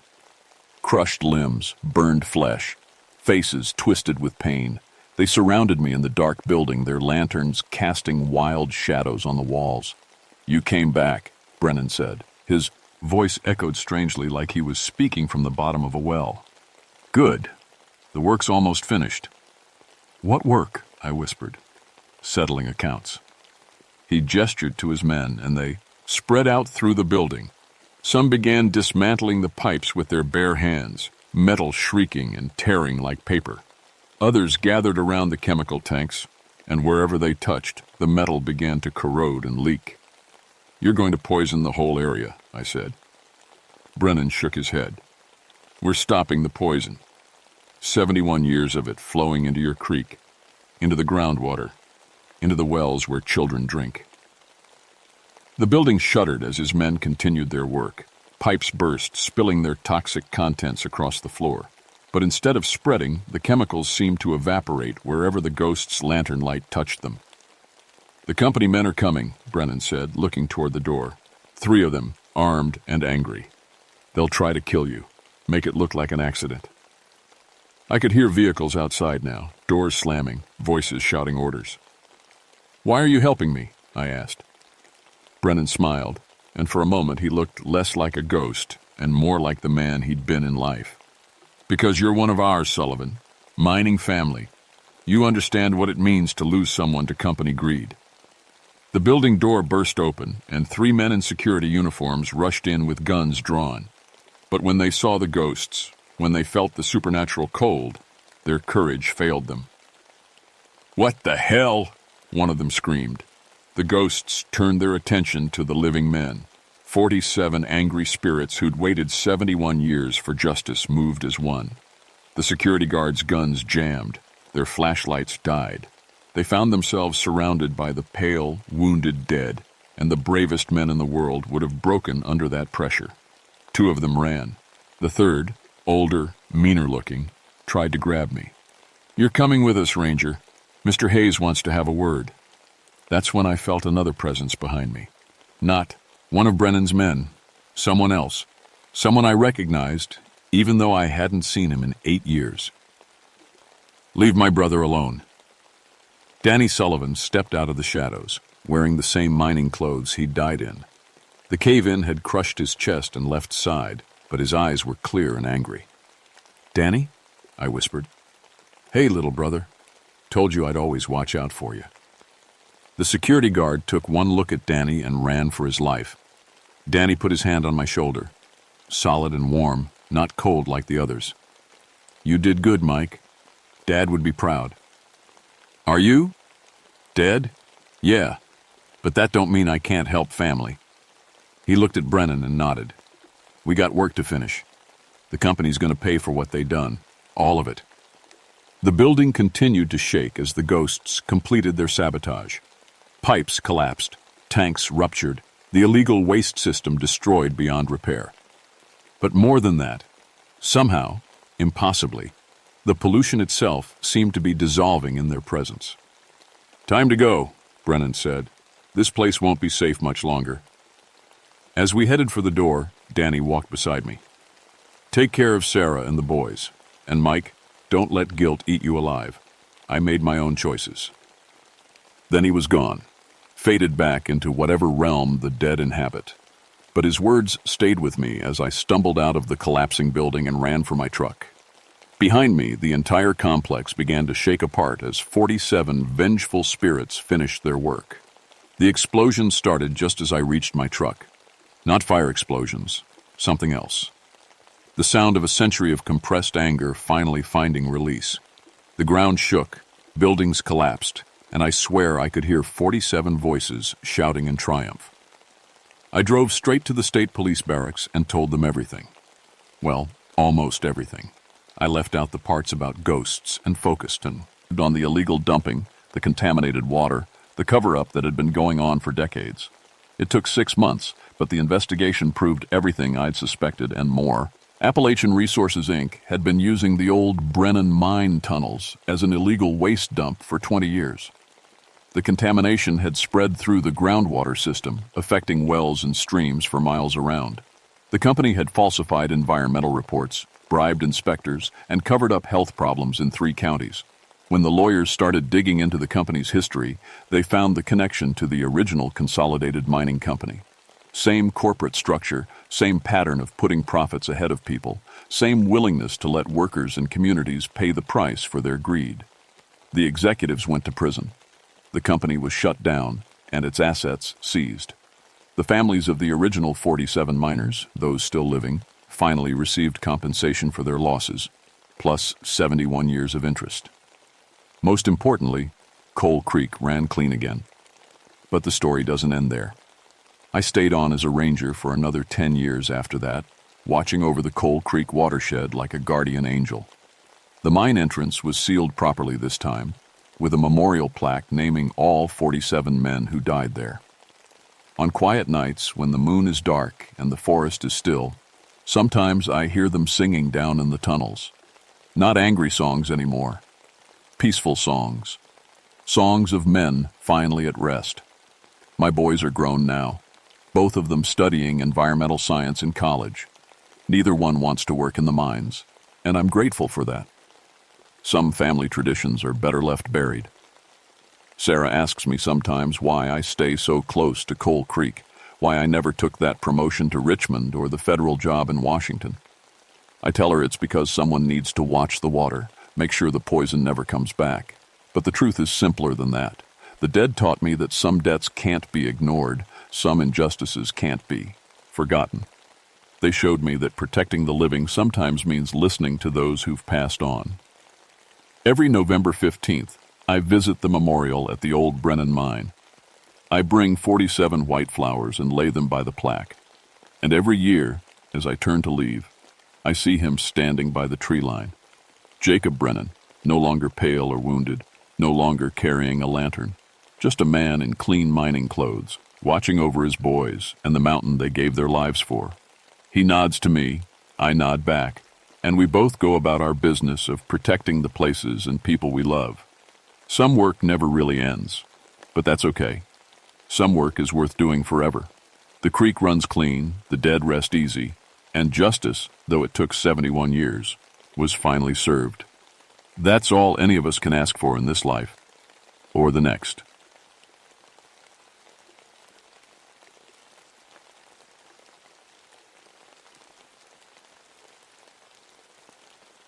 My name is John McKenzie, and I've been a park ranger at Mammoth Cave for 18 years. I know every twist and turn in those dark tunnels. I know where the air gets thin and where the rocks get loose.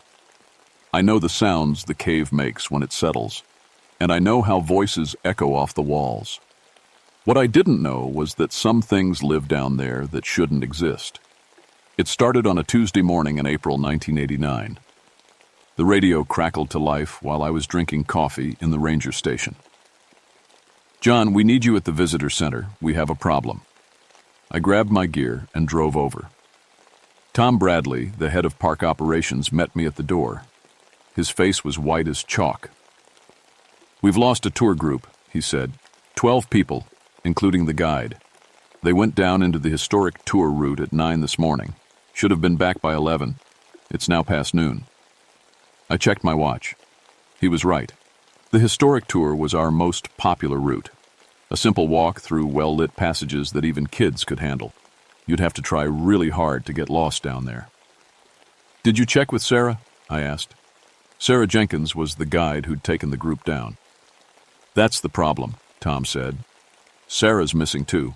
All of them, gone." We called down into the cave using our emergency phone system. No answer. We checked the backup routes and the restricted areas. Nothing.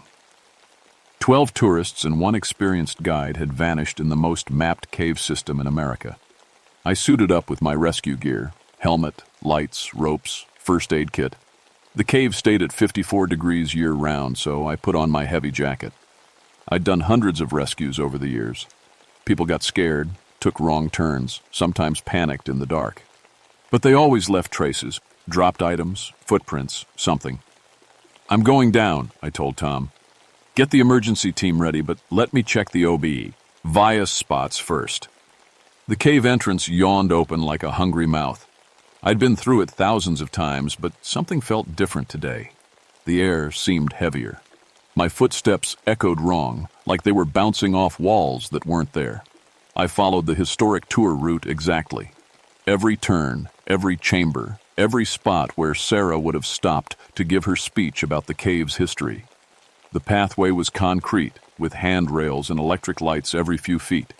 You couldn't get lost if you tried, but they were gone. All of them. I reached the turnaround point where tours normally head back to the surface. The chamber was empty, but I noticed something odd. My emergency radio was picking up weak signals, the kind the missing group's emergency beacons would send. The problem was the signals were coming from below me, way below, in parts of the cave that didn't exist. I'd mapped this section myself. There were no lower chambers here, no unexplored passages, no way for 12 people to just disappear into solid rock. I called it in. "Tom, I'm at the turnaround chamber. No sign of them, but I'm getting beacon signals from impossible locations. Send down the full rescue team." The response was full of static. "John, can't... clearly. Say again?" I tried the radio again. Dead silence. The lights around me flickered once, twice, then went out completely. In 18 years underground, I'd never been afraid of the dark. Cave darkness is different from surface darkness. It's complete, total, like being blind. But you get used to it. You learn to trust your other senses. This was different. This darkness felt alive. I clicked on my helmet light and swept it around the chamber. Everything looked normal. The same limestone walls, the same formations I'd seen 1,000 times. But something was wrong with the shadows. They seemed to move independently. Sly, ding along the walls like they had minds of their own. A sound echoed from deeper in the cave. It was a voice, a woman's voice, speaking in the clear, carrying tone that guides use when addressing tour groups. "Ladies and gentlemen, if you'll follow me this way, I'll show you something truly remarkable." The voice was coming from a passage that didn't exist. I knew this cave better than my own house, and there was no tunnel in that direction. Just solid limestone. But I could hear footsteps now, 12 sets of them, walking on stone floors that weren't there. I had two choices: go back to the surface and report that I was hearing things, or follow impossible sounds into passages that couldn't exist. I chose to follow. That's when things got really strange. The wall that should have been solid stone had a crack in it. Not a big opening, just wide enough for one person to squeeze through. I'd never seen it before, and I'd been in this chamber hundreds of times. I squeezed through the crack and found myself in a tunnel I didn't recognize. The walls were rough, natural limestone instead of the smooth, carved passages of the tourist route. Water dripped somewhere in the darkness ahead. My helmet light showed fresh footprints in the cave mud, 12 different sets of shoes heading deeper underground. The woman's voice echoed again, farther away now. "The cave you're walking through is over 400 million years old. Notice how the limestone formations..." It was definitely Sarah's voice, but something was off about it. She sounded too formal, too old-fashioned. In all the years I'd known her, Sarah spoke like any other person from Kentucky. This voice had an accent I couldn't place, like someone from a history book. I followed the tunnel as it sloped downward. The footprints were clear in my light, and I could see where hands had touched the walls for balance. But the deeper I went, the stranger things became. The tunnel opened into a chamber that shouldn't exist. It was huge, bigger than any room I'd mapped in this section. Flowstone formations hung from the ceiling like frozen waterfalls. Pools of crystal clear water reflected my light back at me. It was beautiful. It was also impossible. I tried my radio again. Still, nothing but static. The emergency beacon signals were stronger now, coming from multiple directions around me. According to my equipment, the missing tour group was spread out through chambers that extended for miles in every direction. That's when I saw the first person. She was sitting by one of the pools, completely still, staring into the water. It was Mrs. Patterson, an elderly woman who'd been part of the morning tour. I checked her ID myself when the group signed in. "Mrs. Patterson?" I called out. She didn't respond, didn't even blink. I walked over to her, and that's when I saw her eyes. They were wide open, but she wasn't seeing me. She was seeing something else entirely, something that made her face peaceful and terrified at the same time. "Mrs. Patterson, I'm Ranger Mackenzie. I'm here to help you." Her lips moved slightly. She whispered something I could barely hear. "Such beautiful chambers. We've been walking for hours. The lady knows so much about the cave's history." "What lady? Where are the others?" But Mrs. Patterson just kept staring into the water, lost in whatever vision held her. The woman's voice echoed again from a passage I hadn't noticed before. This chamber was sacred to the Cherokee people long before European settlers arrived. They held ceremonies here, believing the cave was a gateway between worlds. I left Mrs. Patterson by the pool, she seemed safe enough, and followed the voice. The new tunnel was carved with symbols I'd never seen before. Not Native American petroglyphs, which I knew from my archaeology training. These were different, older. The tunnel led to another impossible chamber, and another, and another. Each one more beautiful and more wrong than the lay. Saint. I found more members of the tour group scattered throughout the caves, all of them sitting peacefully, all of them staring at nothing, all of them whispering about the amazing tour they were on. But I couldn't find Sarah, the guide, and I couldn't find the source of that voice that kept leading deeper underground. In the fifth chamber, I found something that made my blood freeze. Scratched into the limestone wall, in fresh marks that couldn't have been there long, was a message. "John Mackenzie, you know these caves are mapped wrong. You know there's more down here than your bosses want people to find. Follow my voice, and I'll show you the truth." The message was signed with a symbol, a circle with lines radiating out like a star. No one knew I was down here except Tom and the emergency team. No one could have gotten down here ahead of me to carve that message, and no one should have known my name. The woman's voice called again, much closer now. "Ranger Mackenzie, you've been protecting these caves for 18 years, but you've never protected them from the right things." I spun around, shining my light in every direction. The voice seemed to come from the walls themselves. "Who are you?" I called out. "I'm someone who's been here much longer than 18 years. Someone who remembers when people showed proper respect for sacred places." A shadow moved across the chamber wall, not cast by anything in my light, but moving on its own. As I watched, it took the shape of a woman in an old-fashioned dress. "You want to find your missing tourists?" the shadow said. "Then stop thinking like a park ranger and start thinking like someone who understands that some places were never meant to be tourist attractions." The shadow woman gestured toward another passage I hadn't seen before. "Follow me, John.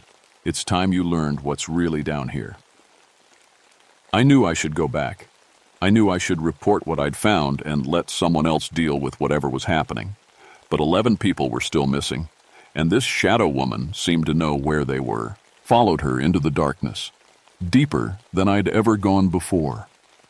The shadow led me through passages that defied everything I knew about cave systems. Tunnels that curved upward when they should go down. Chambers with ceilings so high my light couldn't reach them. Underground rivers that flowed against gravity. As we walked, the shadow woman talked. Her voice was clearer now, more solid. "My name is Kate," she said. "Kate Batts, though most folks around here called me other things. Witch was the polite word." I'd heard that name before. Kate Batts was part of the Bell Witch legend, stories from the 1800s about a woman who'd been accused of witchcraft and had supposedly haunted the Bell family in Tennessee. "You're supposed to be dead," I said. Her laugh echoed off the cave walls. Death's different when you've got unfinished business. And honey, I've got about 170 years of unfinished business. We entered a chamber unlike anything I'd ever seen. The walls were covered with paintings, not prehistoric cave art, but detailed murals showing the history of the cave system. I saw Native American ceremonies, early European explorers, Civil War soldiers hiding in the tunnels. And I saw something else. In every painting that showed the cave being used for tourism, people were missing. Tourists would enter in groups, but fewer would leave. You see it now? Kate asked. Her shadow was more solid here, almost like a real person. This has been going on for decades. The cave takes people, and the Park Service covers it up. That's not true, I said. I've been here 18 years. I would have known. Would you? How many accident reports have you filed? How many times have people gotten lost in sections of cave that are supposed to be perfectly safe? I thought about it. There had been incidents over the years, people who'd wandered off from tours and were found days later, confused and dehydrated. Tourists who'd claimed they'd been led through parts of the cave that didn't exist. I'd always assumed they were disoriented, suffering from mild hypothermia or panic. The cave's been trying to tell you something, Kate continued, but you've been too busy following Park Service rules to listen. She led me to the center of the chamber, where a pool of water reflected images that couldn't be there. I saw the missing tour group, all 12 of them, walking through chambers I'd never mapped. They looked peaceful, happy even, listening as Sarah gave them a tour that could last forever. Where are they really? I asked. Between, Kate said. Between the world you know and the world that's always been here. The cave is older than your government, older than your maps, older than your ideas about what's real and what's not. Why show me this? Because you're different from the others.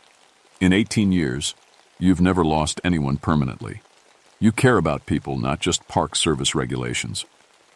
I watched the images in the water. The tour group looked happy, but they also looked lost, like they'd been walking for hours without getting anywhere. What do you want from me? Kate's shadow moved closer. Help me fix what's broken. This cave was sacred long before it became a tourist attraction. The Cherokee knew how to walk through it safely. They knew which chambers to avoid, which passages led to other worlds. Other worlds? Places where time moves differently, where people can wander for what feels like hours but never age, never get hungry, never find their way back. The water showed me more images. I saw parts of the cave system that weren't on any map, chambers that seemed to exist in several places at once. And I saw something else. My son Danny's 8th grade class trip scheduled for next week. Oh no, I whispered. Oh yes, Kate said. 28 kids, 2 teachers, and a guide who doesn't know the first thing about protecting children from places they shouldn't go. The images showed Danny and his classmates walking into one of the impossible chambers, following their guide deeper and deeper underground. Stop this, I said. I'll do whatever you want, but don't hurt those kids. I don't want to hurt anyone, Kate said. I want to save them, but I can't do it alone anymore. The cave's gotten stronger over the years, hungrier. It's not content taking 1 or 2 people anymore. It wants entire groups. What can I do? Kate's shadow solidified completely, becoming a woman in a long dress from another century. She looked tired, ancient, but her eyes burned with determination. Learn the real rules, she said, not the Park Service rules, the rules that keep people safe in places where the normal world breaks down. She reached out and touched my hand. Her fingers were cold but solid. The moment she touched me, I could see the cave as she saw it, not as a tourist attraction or a geological formation, but as a living thing with its own hunger, its own needs. I saw the places where reality was thin, where unwary visitors could step through into chambers that existed somewhere else entirely. And I saw the missing tour group trapped in a loop of chambers that led nowhere, following Sarah's voice as she gave the same tour over and over, unaware that they'd been walking in circles for hours in a place where time had stopped. How do I get them back? I asked. First, you have to accept that some of them might not want to come back. They're happy there, safe from all the troubles of the world above. But if you can find the real Sarah, not the echo the caves created, you can break the loop. Where is she? Kate pointed to a passage I hadn't noticed before. It was smaller than the others, barely wide enough for one person. In the heart of the cave, where it all began. But John, once you go in there, you'll see things that will change how you understand everything. Are you ready? Well, for that? I thought about Danny's class trip. I thought about the 11 people wandering in circles through impossible chambers. I thought about 18 years of unexplained incidents that maybe weren't accidents after all. I'm ready, I said. Kate smiled, the first time her expression had been anything but grim. Then let's go save your people. The passage Kate led me through was different from the others. The walls weren't limestone anymore, but something that looked almost organic. They pulsed gently, like the inside of something alive. My helmet light showed veins of crystal running through the rock, glowing with their own soft light. The cave's heart, Kate explained. This is where it all connects. All the chambers, all the passages, all the places where people get lost between worlds. As we walked, I could hear Sarah's voice more clearly. But it wasn't just one Sarah anymore. It was dozens of them, all giving tours to groups of people who'd gotten lost over the years. The voices layered over each other, creating a strange harmony that made my head spin. How long has this been happening? I asked. Since people first started treating the cave like entertainment instead of something sacred. Maybe 70, 80 years. Gets worse every decade. The passage opened into a chamber that hurt to look at. The walls curved in directions that shouldn't exist, and pools of water reflected lights that weren't there. In the center of it all stood Sarah Jenkins, the real Sarah, not the echo. She was standing perfectly still, her eyes closed, while multiple versions of her voice echoed through the chamber. Around her, tour groups from different time periods walked in endless circles. I recognized some of the missing people from this morning, but there were others too, people in clothing from decades past, all following their guides through tours that never ended. Sarah, I called out. She opened her eyes, and for a moment she looked right at me. John, how did you get here? I was giving the historic tour, and then we kept walking. We've been walking for hours, but we never reached the end. Because there is no end, Kate said, stepping into the chamber. Not unless someone breaks the pattern. The moment Kate appeared, all the tour groups stopped walking. All the echo voices went silent. Everyone in the chamber, tourists from this morning and tourists from years past, turned to look at us. Who are you? Sarah asked Kate. Someone who's been trying to fix this mess for a very long time. John, you need to choose now. You can take Sarah and try to lead everyone back to the surface, but some of them won't make it. The ones who've been here longest are too connected to the cave now, or what? Or you can help me teach the cave new rules. Rules that keep people safe without trapping them forever. I looked around the chamber at all the lost tourists. Some of them looked perfectly happy, like they were on the best vacation of their lives. Others looked confused, scared. A few looked like they'd been there so long they'd forgotten there was anything else besides endless cave tours. What kind of rules? Kate walked to the center of the chamber near the pools of impossible water. The Cherokee had ceremonies for walking safely through places like this, rituals that acknowledge the cave's power without getting trapped by it. If we can establish those protections again. You're talking about Native American religious practices, I said. I can't authorize that. The Park Service has rules about... The Park Service rules are what got us into this mess. Kate's voice echoed with sudden anger, and the chamber walls pulsed in response.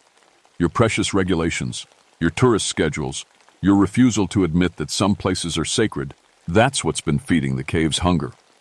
The tour group started walking again, but faster now, more frantically. I could hear the panic creeping into the echo voices as they realized something was wrong. Okay, I said quickly. What do you need me to do? Kate calmed down and the chamber settled. Accept that you don't know everything about this place. Accept that the map is wrong, that there are chambers and passages your supervisors don't want officially acknowledged. And most importantly, except that some places require respect instead of regulation. I thought about my career, my reputation, my pension. Then I thought about Danny's class trip next week. Tell me what to do. Kate smiled and began teaching me words in a language I didn't recognize. Cherokee, she said, though she'd learned it from the cave itself. As I repeated the words, the impossible chamber began to make sense. I could see how the passages connected, how the different time periods layered on top of each other, and I could see the way out. Sarah, I called out, I need you to stop giving the tour. Tell everyone to stop walking and listen to me instead. Sarah looked confused. But I have to finish the presentation. We haven't reached the end yet. There is no end until you stop trying to reach it. Trust me. Sarah took a deep breath and raised her voice. Ladies and gentlemen, we're going to take a brief break from our scheduled tour. The moment she stopped talking, all the echo voices stopped too. The endless walking ceased. For the first time in who knows how long, the chamber was still. I spoke the words Kate had taught me. A recognition of the cave's power, a promise of respect, an agreement that some places were sacred and should be treated as such. The chamber responded. The walls stopped pulsing. The impossible angles settled into normal geometry, and paths that led back to the real cave system became visible. Now, Kate said, lead them home. But remember, this is just the beginning. If you want to keep people safe, you need to change how tours are conducted. Some areas need to be off limits. Some stories need to be told honestly. I nodded and began leading the confused tourists toward the passage that would take us back to, or the mapped cave system. Most of them followed easily, eager to return to the familiar world above ground. But a few lingered. An elderly man from what looked like the 1950s shook his head. I've been on this tour for years now. It's the most interesting thing that's ever happened to me. Sir, your family is probably worried sick about you. He laughed. My family's been dead for decades. Time works differently down here, son. I may have been wandering these chambers for years, but up there, I've been missing for less than a day. 3 tourists from different time periods chose to stay. They weren't trapped anymore. They could leave if they wanted to. They just didn't want to. Kate nodded approvingly. Some people belong in the spaces between worlds. As long as they're choosing it freely, that's not a problem. I led the others back through the passages, following routes that now made perfect sense. As we climbed toward the surface, Sarah walked beside me. John, what really happened down there?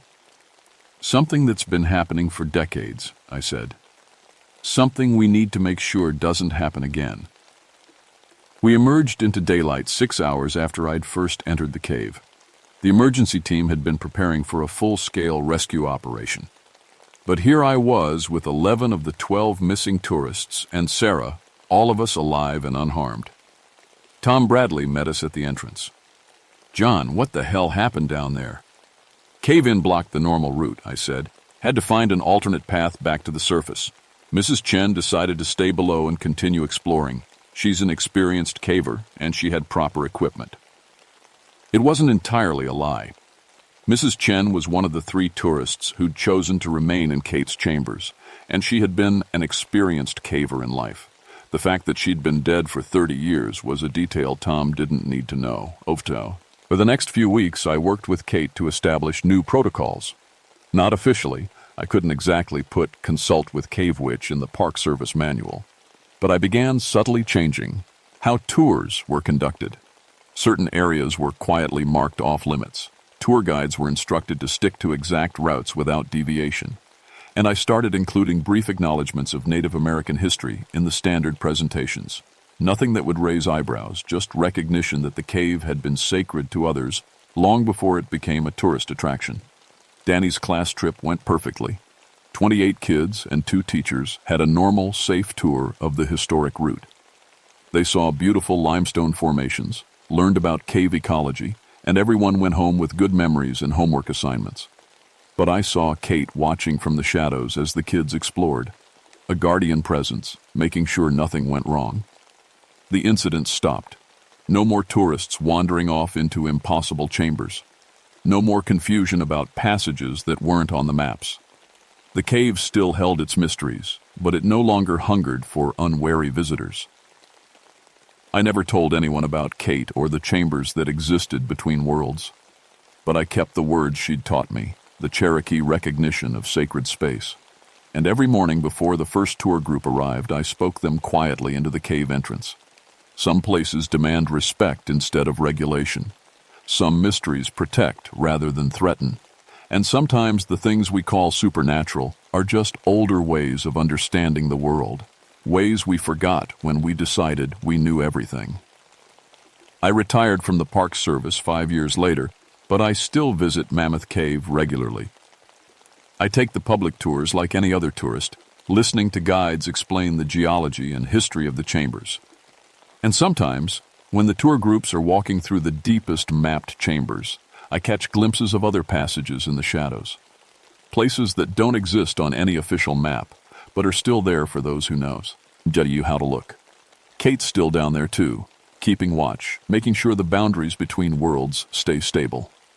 We nod to each other when I visit, two old guardians who understand that some responsibilities last longer than careers. The cave hasn't lost any more tourists, but it still holds its secrets, still maintains its chambers between worlds where time moves differently and people can choose to stay if they truly want to. Some places are older than our understanding of them. Some stories are true in ways that can't be measured or regulated, and sometimes the best way to keep people safe is to remember that we're not the first ones to walk through these dark and sacred spaces. The cave remembers. Kate remembers. And now, so do I. My name is John Mackenzie, and for 18 years I thought I knew everything about Mammoth Cave. I was wrong, but that's okay. The most important thing I learned wasn't about geology or cave systems or Park Service procedures. I learned that some places choose their own guardians. And sometimes, if you're very lucky, they choose you.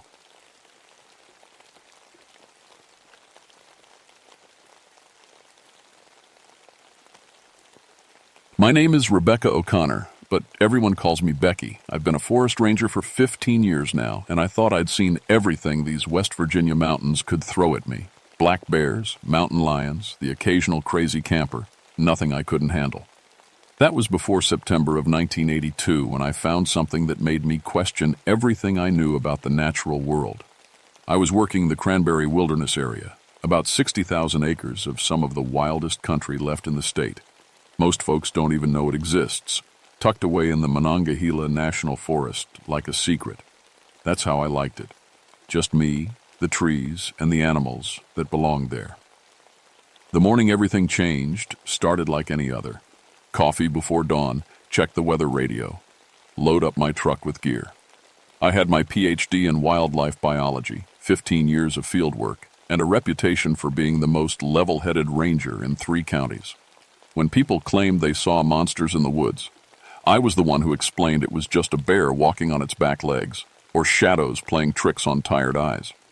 I didn't believe in monsters. I believed in facts, evidence, and the scientific method. That morning, I was heading out to investigate reports of a dead black bear near Cranberry Glades. Probably got hit by lightning or died of old age. Simple, natural, explainable. The first thing that hit me when I found the bear was the smell. Not the usual death smell. This was different. Sharp, musky, like wet fur mixed with something I couldn't name. The bear was huge, maybe 400 pounds, and it was torn apart. Not by scavengers, not by another bear.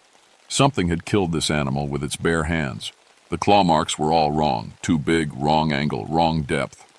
Bears don't kill other bears like this, not unless they're fighting over territory, and then it's quick, brutal, overfast. This looked like someone had taken their time, like they were angry. I'd studied predator behavior for 20 years, written papers on it, given talks at universities. I knew what cougar kills looked like, what coyote packs did to their prey, even what the rare wolf attack might leave behind. This wasn't any of those things. The bite marks were the worst part. Teeth had punctured the bear's skull, but the spacing was wrong for any animal I knew. Too wide for a cougar, too narrow for a bear. And there were thumbprints in the mud nearby. Actual thumbs with opposable digits that no known North American predator possessed. I spent 3 hours measuring, photographing, taking samples. Everything by the book. But my hands shook as I worked, and I kept looking over my shoulder at the tree line. Something was watching me. I could feel eyes on my back, but every time I turned around, there was nothing there. The forest was too quiet. No birds singing, no squirrels chattering, no insects buzzing. In 15 years, I'd never heard the woods this silent during daylight hours. It was like everything with sense enough to run had already left. That night, back at my cabin, I spread the photos across my kitchen table and tried to make sense of what I'd seen. Every logical explanation fell apart under examination. The evidence pointed to a predator that didn't exist in the scientific record, something big enough to kill a 400-pound bear, strong enough to crush its skull, and smart enough to use tools. I poured myself a whiskey and stared at the photos until my eyes burned. Outside, something howled in the distance. Not a wolf. We didn't have wolves in West Virginia. Not a coyote either. This was deeper, longer, almost like it was trying to form words. I locked my door that night for the first time in years. The next morning, I set up trail, cameras around the kill site. If something was hunting in my forest, I was going to get proof, scientific proof that could be measured, documented, and explained. For 3 days, nothing happened. The cameras caught deer, a few raccoons, one mangy coyote. Normal forest life. I started to think maybe I'd been wrong about the bear. Maybe lightning had struck it and scavengers had done the rest. Maybe I was losing my edge. Then I checked the cameras on the 4th day. The first camera showed nothing unusual until 3:17 a.m. Then something moved across the frame. Too fast, too big, walking upright like a man, but wrong somehow. The image was blurry, but I could make out broad shoulders, long arms, and a height that had to be over 8 feet. The second camera captured it from behind. Dark fur covered its entire body, and it moved through the underbrush without making a sound. When it turned slightly, I caught a glimpse of its face in profile. Human-like, but not human, with a heavy brow and jaw that jutted forward like an ape's. The third camera was destroyed. Not damaged by weather or knocked over by accident, destroyed. Torn from its tree and smashed against a boulder with enough force to scatter pieces 50 feet in every direction. I ran the footage over and over, frame by frame. The creature moved with purpose, intelligence. It knew the cameras were there. It had avoided 2 and eliminated the third. This wasn't some dumb animal acting on instinct. This thing was thinking, planning, learning. My hands shook as I picked up the phone to call my supervisor. Then I put it down. What was I going to say? That I'd found Bigfoot in the cranberry wilderness? They'd transfer me to a desk job or force me into early retirement. 15 years of credibility down the drain. Instead, I called Dr. James Whitfield at the State University. We'd worked together before on wildlife studies, and he was one of the few academics who wouldn't laugh me out of his office. "Jim, I need you to look at some footage for me," I said, "and I need you to come out here, today." "What kind of footage?" "The kind that's going to make us both question what we know about North American wildlife." He arrived that afternoon in his beat-up Honda, skeptical as always. Jim was in his 50s, gray-bearded, with the careful manner of a man who'd spent his career separating facts from wishful thinking. He specialized in animal behavior, had written books on primate intelligence. I showed him the videos on my laptop. He watched once, then again, then a third time without saying a word. Finally, he leaned back in his chair and rubbed his eyes. "This is fake," he said, but his voice lacked conviction. "The timestamp says otherwise. The camera was locked to a tree 40 feet up. No way to doctor the footage without taking it down, and I checked it every day. Then it's a hoax. Someone in a costume." I showed him the measurements from the kill site, the photos of the bite marks and claw patterns. "Jim, look at the stride length. Look at the muscle definition in the shoulders. This thing weighs 6, maybe 700 pounds. No human could move like that in a costume that heavy." We spent the rest of the afternoon analyzing the footage. Jim had software that could measure proportions, estimate weight and height, even calculate the force needed to destroy the camera. Every analysis pointed to the same impossible conclusion.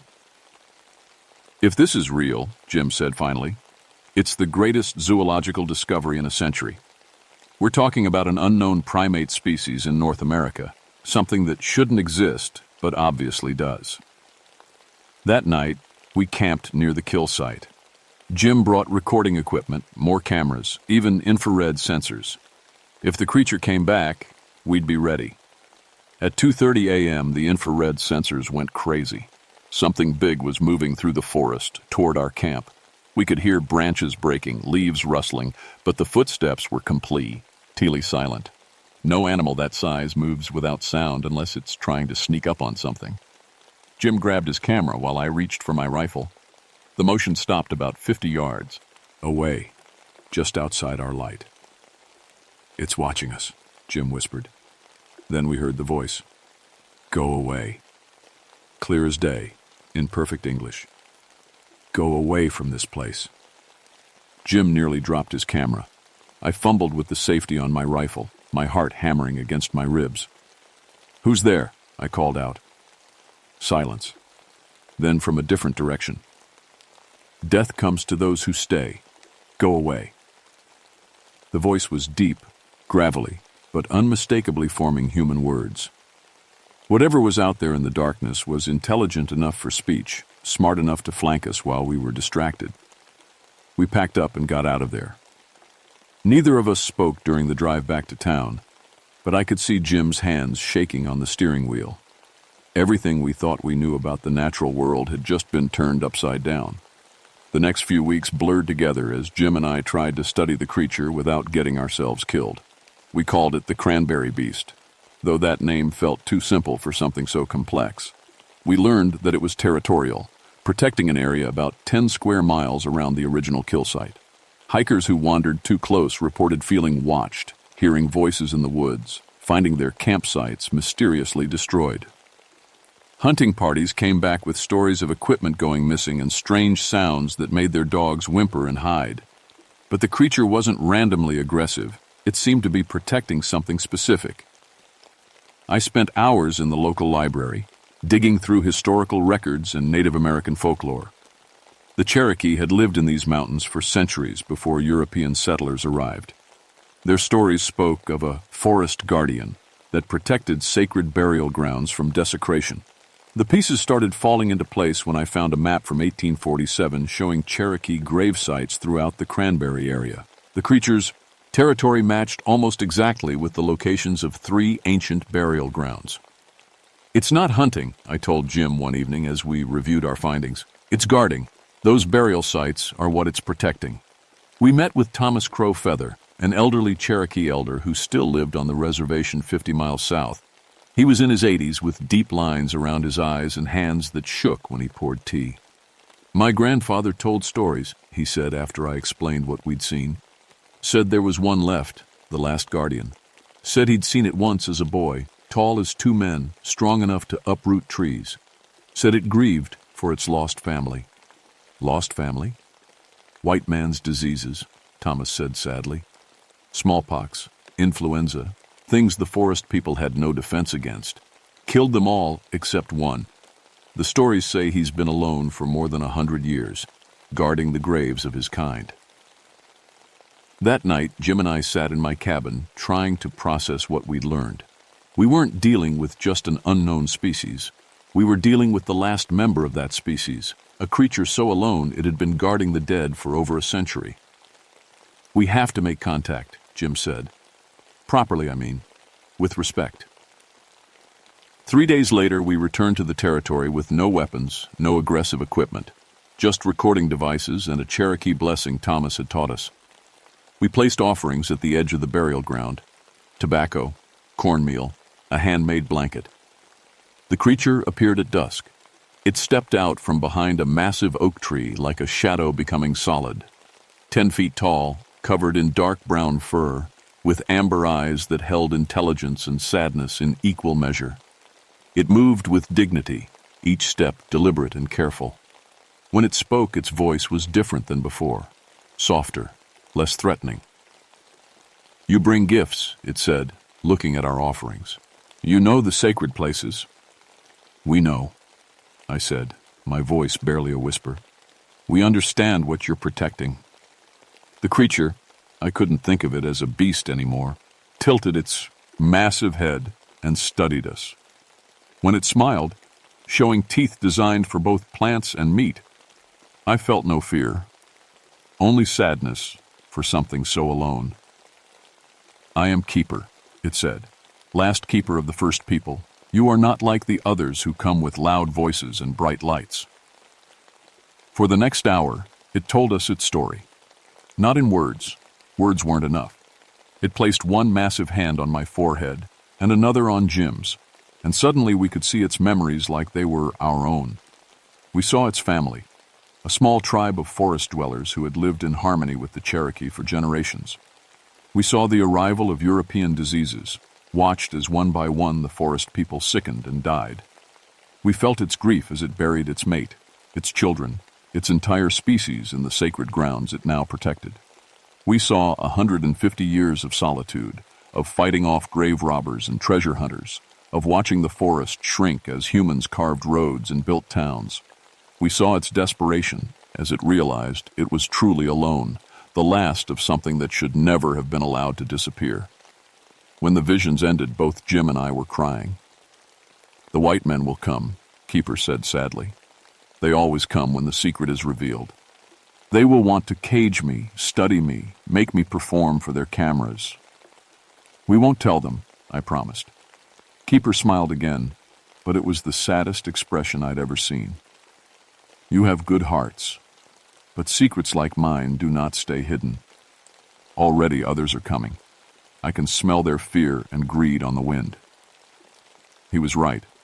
Within a week, reporters arrived in town asking questions about monster sightings in the national forest. Someone had leaked our research, probably a lab technician who processed our photos. The media circus had begun. Everything fell apart fast after that. News vans arrived first, then cryptid hunters with their cameras and night vision equipment. The quiet wilderness I'd protected for 15 years became a zoo of sensation seekers and fortune hunters. Keeper retreated deeper into the forest, but there was nowhere left to hide. Helicopters circled overhead, search parties trampled through the underbrush, and gun-happy locals organized hunting expeditions to bag themselves a monster. The breaking point came when a television crew from some paranormal show decided to set up base camp directly on top of one of the burial grounds.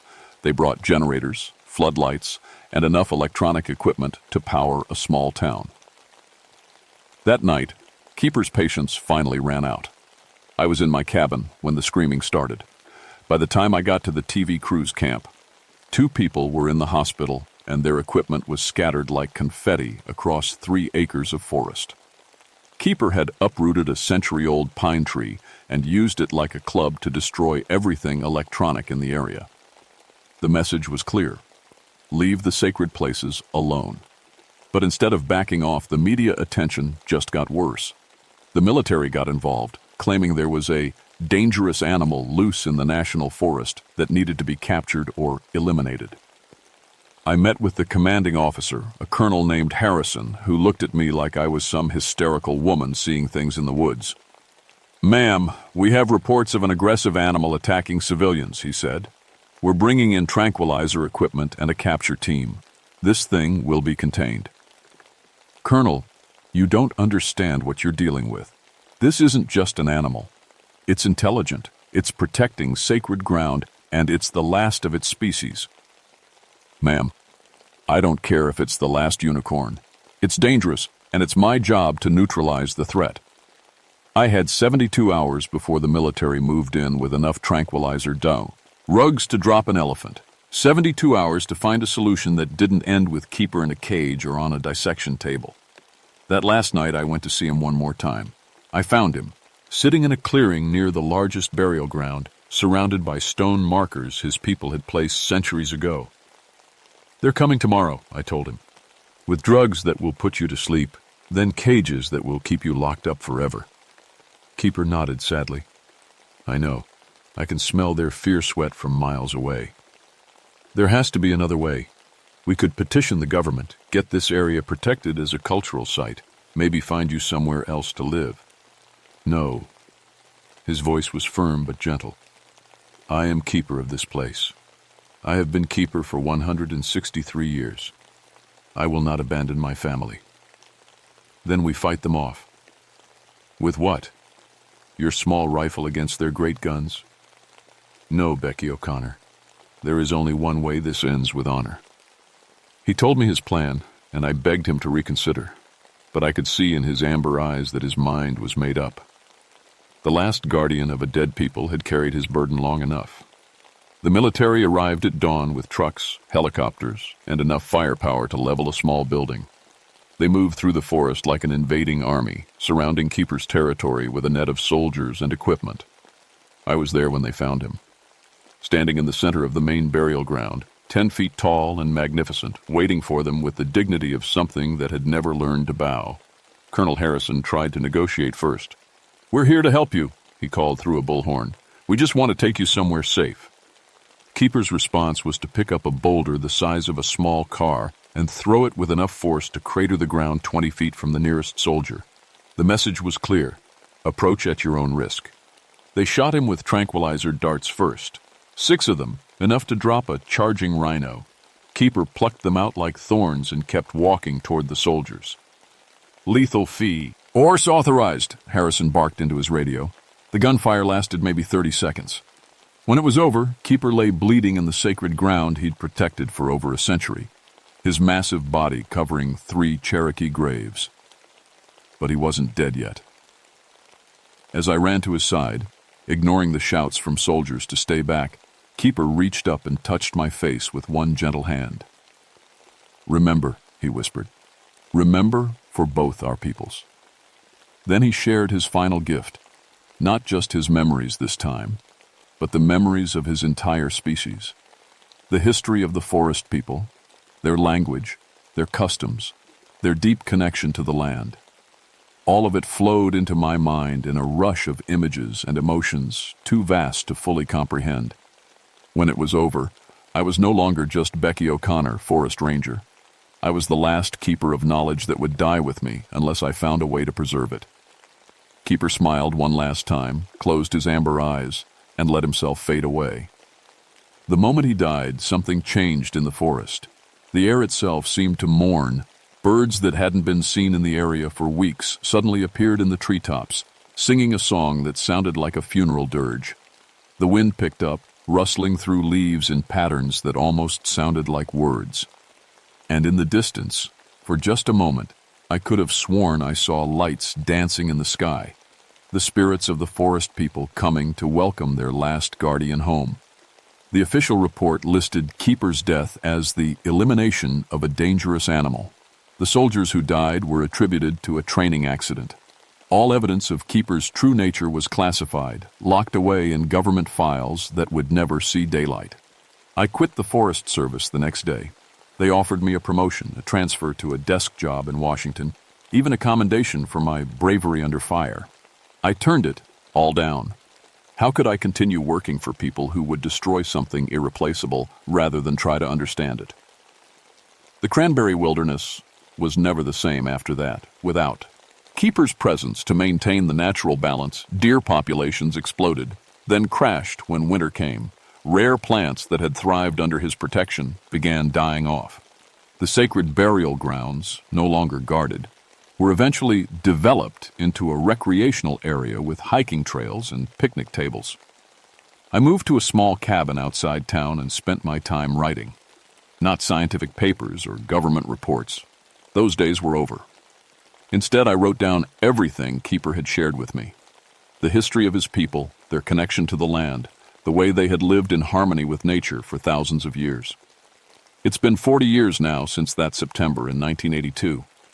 Jim died of a heart attack in 1995, taking his secrets with him. Thomas Crowfeather passed on in 2001, but not before teaching me more about the Cherokee connection to the forest people. I'm the only one left who knows the whole truth. Sometimes I wonder if I should have done things differently. Maybe I could have found a way to protect Keeper, to keep his existence secret until the world was ready to accept what he represented. But I know that's wishful thinking. Humans aren't good at leaving mysteries unsolved or sacred things untouched. The woods around Cranberry are quieter now, too quiet in the way that places get when something important has been removed from them. Hikers still report strange feelings in certain areas, shadows that move wrong, voices on the wind, but there's no intelligence behind it anymore, no guardian watching over the sacred places. Last month, a development company submitted plans to build a resort on what used to be Keeper's territory. Luxury cabins, a golf course, maybe even a shopping center. The proposal passed the initial review and will probably be approved within the year. They'll never know that they're building on the grave of a species that existed for thousands of years before humans learned to walk upright. They'll never understand that some mysteries should stay mysteries, that some secrets are too dangerous or too sacred to be revealed.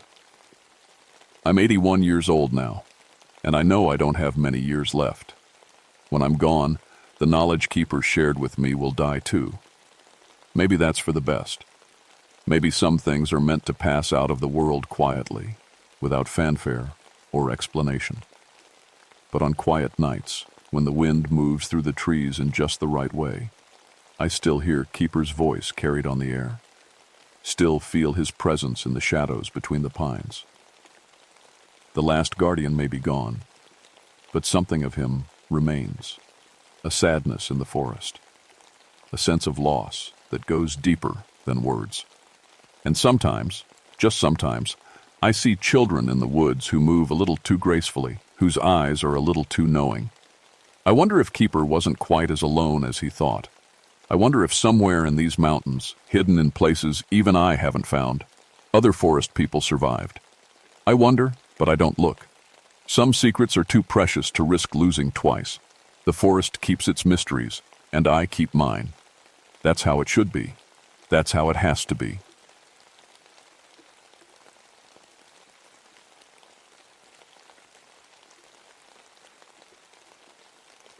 My name is Marcus Whitmore, but everyone calls me Mac. I've been a park ranger here in the Great Smoky Mountains for 17 years now. That's long enough to see just about everything these mountains can throw at you. Lost hikers, bear encounters, flash floods, you name it. But I never believed the old stories. The Cherokee folks used to talk about hollow children, kids who died and came back all wrong. Mountain families would whisper about pale children who played in the forests, children with holes for eyes. I always figured it was just old mountain superstition, the kind of tales people tell around campfires. I should have listened.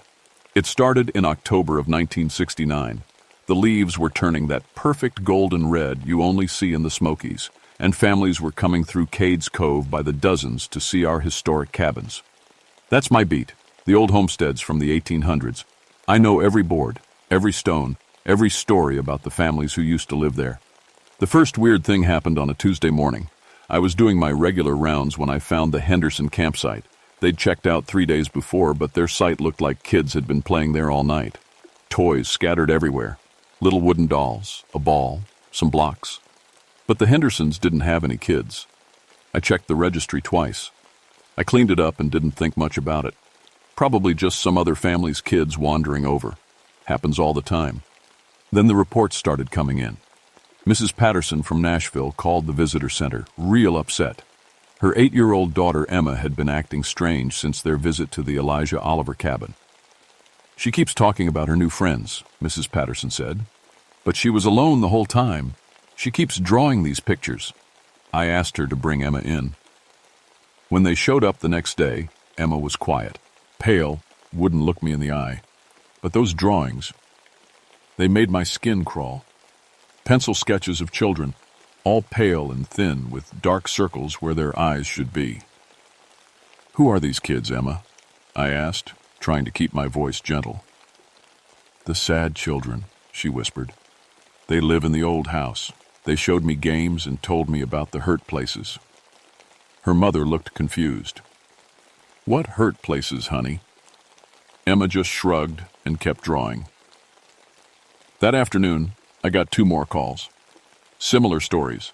Kids acting different after visiting the historic cabins, talking about imaginary friends. drawing the same pale children with black holes for eyes. I'm a practical man. 17 years in these mountains, you learn to look for real explanations first. Maybe there was something in the old buildings making kids sick. Bad air, mold, something like that. I decided to check the security cameras we'd installed last year to keep an eye on the cabins after hours. What I saw made no sense at all. The cameras showed children playing in the Oliver cabin at midnight, clear as day, kids running around laughing, playing games. But the building had been locked up tight at 5 p.m., and I'd checked it myself. No way kids could get in there. I watched the footage 3 times. The children looked off, too pale, moving in ways that didn't seem quite right, like they were floating instead of running. And when one of them looked straight at the camera, I saw what Emma had drawn, just dark holes where the eyes should be. I didn't sleep much that night. The next morning I called Janet Mills, another ranger who works the Cataloochee area. Janet's been here even longer than me, knows all the old stories. Janet, you ever heard anything about unusual activity around the historic sites? Kids seeing things, acting strange? There was a long pause on the other end. Mac, we need to talk in person. Janet met me at the Oliver cabin that afternoon. She's a tough woman, raised in these mountains, doesn't scare easy, but she looked worried. I've had 5 reports in the last month, she said. Kids visiting the old sites, then going home and changing. Parents say they're cold all the time, won't eat much, keep talking about friends nobody else can see. We walked through the cabin together. It was a simple 2-room log house from 1847, the kind mountain families lived in back then. During the day, with sunlight streaming through the windows, it seemed normal enough. But something felt wrong. The air was too still, too quiet. There's something else, Janet said. Old Tommy Sequoia, you know, the Cherokee elder who helps with our cultural programs, he pulled me aside last week. Asked if we'd been having trouble with the lost ones. That's what his great-grandfather called them. Children who died alone and couldn't find their way home. I felt a chill that had nothing to do with the mountain air. What did you tell him? I asked him what he knew. Mac, according to the old stories, there was a scarlet fever outbreak here in 1847. Killed a bunch of kids. Their families were so scared of the disease, they abandoned the sick children and fled to other parts of the mountains. We were standing in what used to be the main room of the Oliver cabin. Suddenly, the temperature dropped. Dropped. I could see my breath. Janet saw it too. Mac, she whispered, pointing at the wall.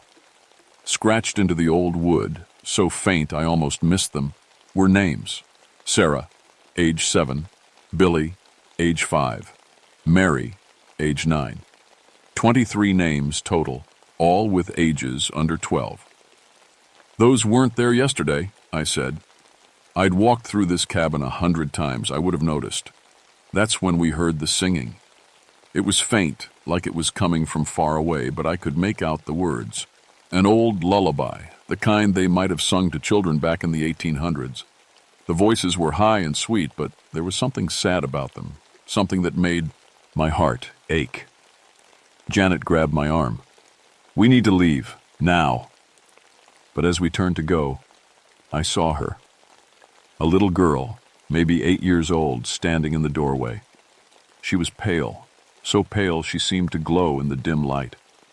Her dress was old-fashioned, like something from the 1800s, and where her eyes should have been, there were just dark, empty holes.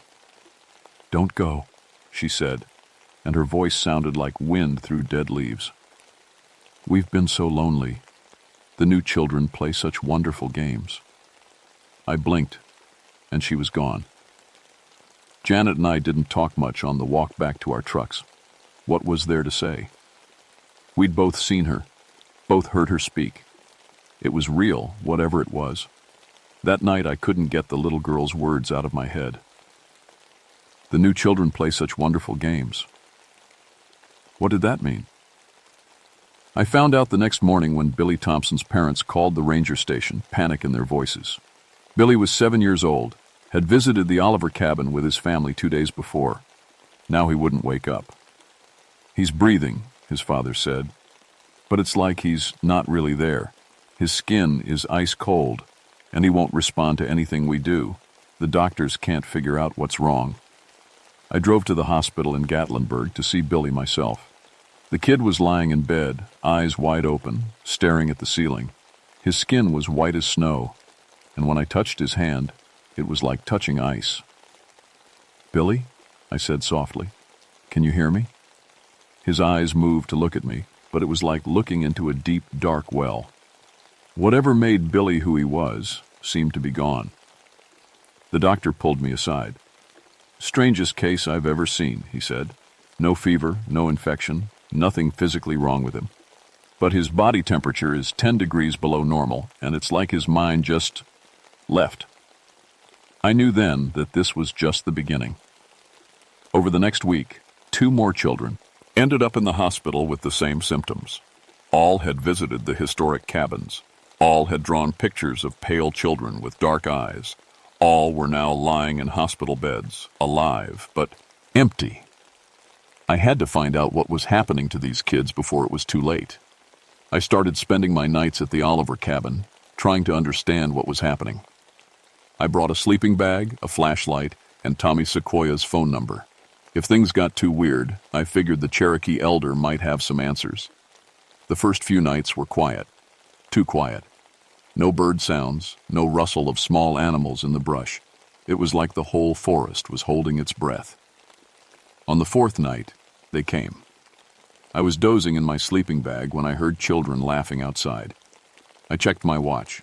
2:17 a.m. I grabbed my flashlight and stepped onto the cabin's old wooden porch. They were playing in the clearing in front of the cabin. 7 or 8 children, all dressed in old-fashioned clothes, all pale as moonlight.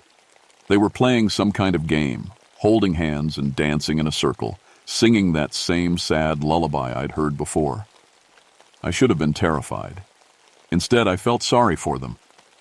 They looked so young, so lost. One of them, a boy who couldn't have been more than 6, broke away from the circle and walked toward me. Like the girl I'd seen before, he had empty holes where his eyes should be. "Are you the man who watches the old houses?" he asked. His voice was small and lonely. "Yes," I said. "I'm Mac. I take care of this place." "We used to live here," he said. "A long time ago. Mama and Papa left when we got sick. They said they'd come back for us, but they never did." My heart broke for him. Even if he wasn't really alive anymore, he was still just a little kid who'd been abandoned by his family. "I'm sorry," I said. "That must have been very scary." It was. We were so cold and so hungry, and nobody came to help us. We cried and cried, but nobody heard us. The other children had stopped playing and were watching us now. I could feel their sadnesses. It was like a weight in the air. "But now we have new friends," the boy continued, and something in his voice changed. "The warm children who visit the old houses, they share their warmth with us." That's when I understood. These weren't just ghosts haunting the cabins. They were taking something from the living children who visited. Taking their warmth, their life, their souls. "You have to stop," I said. "Those children have families who love them. You're hurting them." The boy tilted his head like he was confused. "But they're not warm anymore. They're like us now, cold and empty. Isn't that better? Now they understand how we feel." "No," I said firmly. "It's not better. You need to let them go." The other children moved closer, and I could feel the temperature dropping fast. My breath came out in white puffs, and frost started forming on the cabin windows. "We've been alone for so long," a little girl said. "We just want friends to play with, friends who will never leave us." That's when I realized how dangerous this situation really was. These weren't just sad ghost children. They were predators, feeding on the life force of living kids, turning them into hollow shells. I backed toward the cabin door, but it slammed shut before I could reach it. The children were surrounding me now, their empty eye sockets fixed on my face. "You're not warm enough," the boy said, sounding disappointed. "But maybe your daughter would be. She's young like us. She would make a good friend." My blood ran cold. Rebecca. They knew about Rebecca. "Stay away from her," I said, trying to sound braver than I felt. The children laughed, and it was like ice cracking. "We've already visited her. She's dreaming of us right now." I had to get home, had to protect Rebecca. But the Hollow children weren't done with me yet. "Play with us first," they said in unison, their voices echoing strangely in the cold air. "We know such wonderful games." The world around me started to change. The clearing faded away, and suddenly I was inside the cabin, but it wasn't empty anymore. There were adults there, a man and woman in 1800s clothing, cooking at a fireplace, talking quietly. Children were playing on the floor, but these children had eyes, had color in their cheeks. "It's supper time," the woman called, and the children ran to a wooden table that hadn't been there moments before. I was seeing the cabin as it used to be, back when the Oliver family lived there, back before the sickness came. But then the scene started to change. The children began coughing. Their faces grew pale and thin. The parents looked scared, whispering to each other by the fire. "We have to go," the father said. "If we stay, we'll all die." "But the children," the mother started. "They're already sick. There's nothing we can do for them now." I watched in horror as the parents packed their things and left, abandoning their sick children in the cabin. The kids cried and called for their mama and papa, but nobody came back. Days passed in the vision. The children grew weaker and paler. One by one, they stopped moving, stopped breathing, but they didn't disappear. They stayed in the cabin, cold and alone and angry. "Now you understand," the boy's voice whispered in my ear. The vision faded, and I was back in the cold, empty clearing. We didn't choose to be like this, but now that we are, we don't want to be alone anymore. "That's not an excuse," I said. "What happened to you was terrible, but you can't hurt innocent children because of it." "Can't we?" the girl asked, and she smiled, showing teeth that were sharp and white. "Watch us." They disappeared then, fading away like mist. I ran to my truck and drove home as fast as I could, praying I wasn't too late. Rebecca was in her room when I got home, tossing and turning in her sleep. She was 17, too old to be talking about imaginary friends, but as I watched her, she was whispering to someone. "Yes, I'll come play," she murmured. "I'll bring my friends from school too. We can all play together." I shook her awake. "Rebecca, wake up!" Her eyes opened, but they looked different, distant, cold. "Hi, Daddy," she said, but her voice sounded flat, empty. I was having the most wonderful dream. There were children who wanted to be my friends. They live in the old cabin where you work. My heart sank. They'd already started taking her warmth, her life. I could see it in her eyes, that same hollow look Billy Thompson had. "Rebecca, listen to me very carefully," I said. "You can't go to them. They're not real children. They're dangerous." She frowned, and for a moment she looked like my normal daughter again. "But they're so sad, Daddy. They've been alone for so long, they just want friends." "I know, baby, but they're hurting people. They took 3 little kids and put them in the hospital." Rebecca's frown deepened. "The Hollow children told me those kids wanted to stay and play. They said it didn't hurt." The Hollow children. She knew their name. I called Tommy Sequoia, woke him up even though it was 3 a.m. "Tommy, I need your help. The Hollow children, they're real, and they're taking kids." There was a long silence. Then, "How many?" 3 so far. Maybe 4, including my daughter. "Tommy, what do I do?" "Meet me at the old cemetery behind the Oliver cabin at dawn. Bring sage and cedar if you have any. And Mac, don't let your daughter out of your sight." The cemetery was hidden behind a thick stand of trees, so overgrown I'd never noticed it before. Tommy was waiting for me, carrying a leather bag full of herbs and other items I didn't recognize. "This is where they're buried," he said quietly. "The children who died in 1847. 23 graves, no markers. Their families were too scared to come back and bury them proper. The graves were just small depressions in the and covered with weeds and fallen leaves. But I could feel something here, a sadness so deep it made my chest ache. They can't rest, Tommy continued. Their spirits are trapped here because they died alone and afraid. Now they're trying to collect other children to keep them company. How do I stop them? Tommy looked at me with sad old eyes. Someone has to take their place. Someone has to stay with them so they're not alone anymore. You mean die? Not die exactly, but give up part of your life force, your warmth. Share what you have with them so they can find peace. I thought about Billy Thompson lying in that hospital bed, about my daughter's empty eyes, about all the other children who might be next. Will it save the kids they've already taken? Some of them, maybe. The ones who still have enough warmth left. The sun was starting to set, and I could feel them coming. The temperature dropped, and the hollow children began appearing among the graves. 23 of them, all pale and thin and sad. You came back, the little boy said, sounding pleased. We knew you would. You understand us now. I understand that you're lonely, I said. And I understand that what happened to you was wrong. But you have to stop taking the living children. We need them, a girl said. Without their warmth, we're so cold. Then take mine instead. The children looked at me with their empty eye sockets. You're too old. Your warmth isn't the right kind. It's all I have to offer. Tommy stepped forward and began chanting in Cherokee, burning sage and cedar. The smoke drifted over the graves, and for a moment the hollow children looked more solid, more real. He offers his life warmth freely, Tommy said in English, to ease your suffering and give you peace. The children moved closer to me. I could feel the cold radiating from them, but I didn't back away.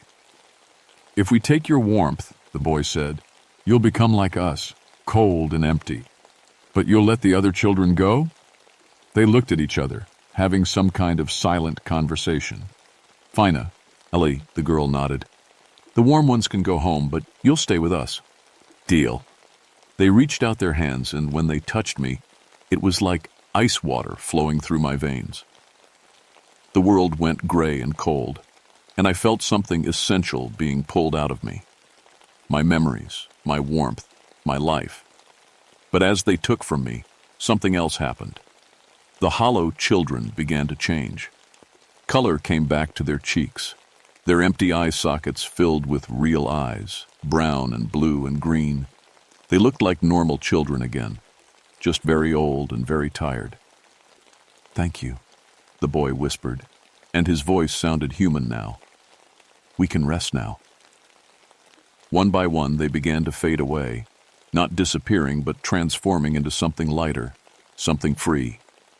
The last thing I saw was the girl smiling at me with real eyes full of gratitude. Then, everything went dark. I woke up in the hospital 3 days later. Rebecca was sitting next to my bed, and she looked like herself again. Color in her cheeks, life in her eyes. Daddy, she said, grabbing my hand. You're awake.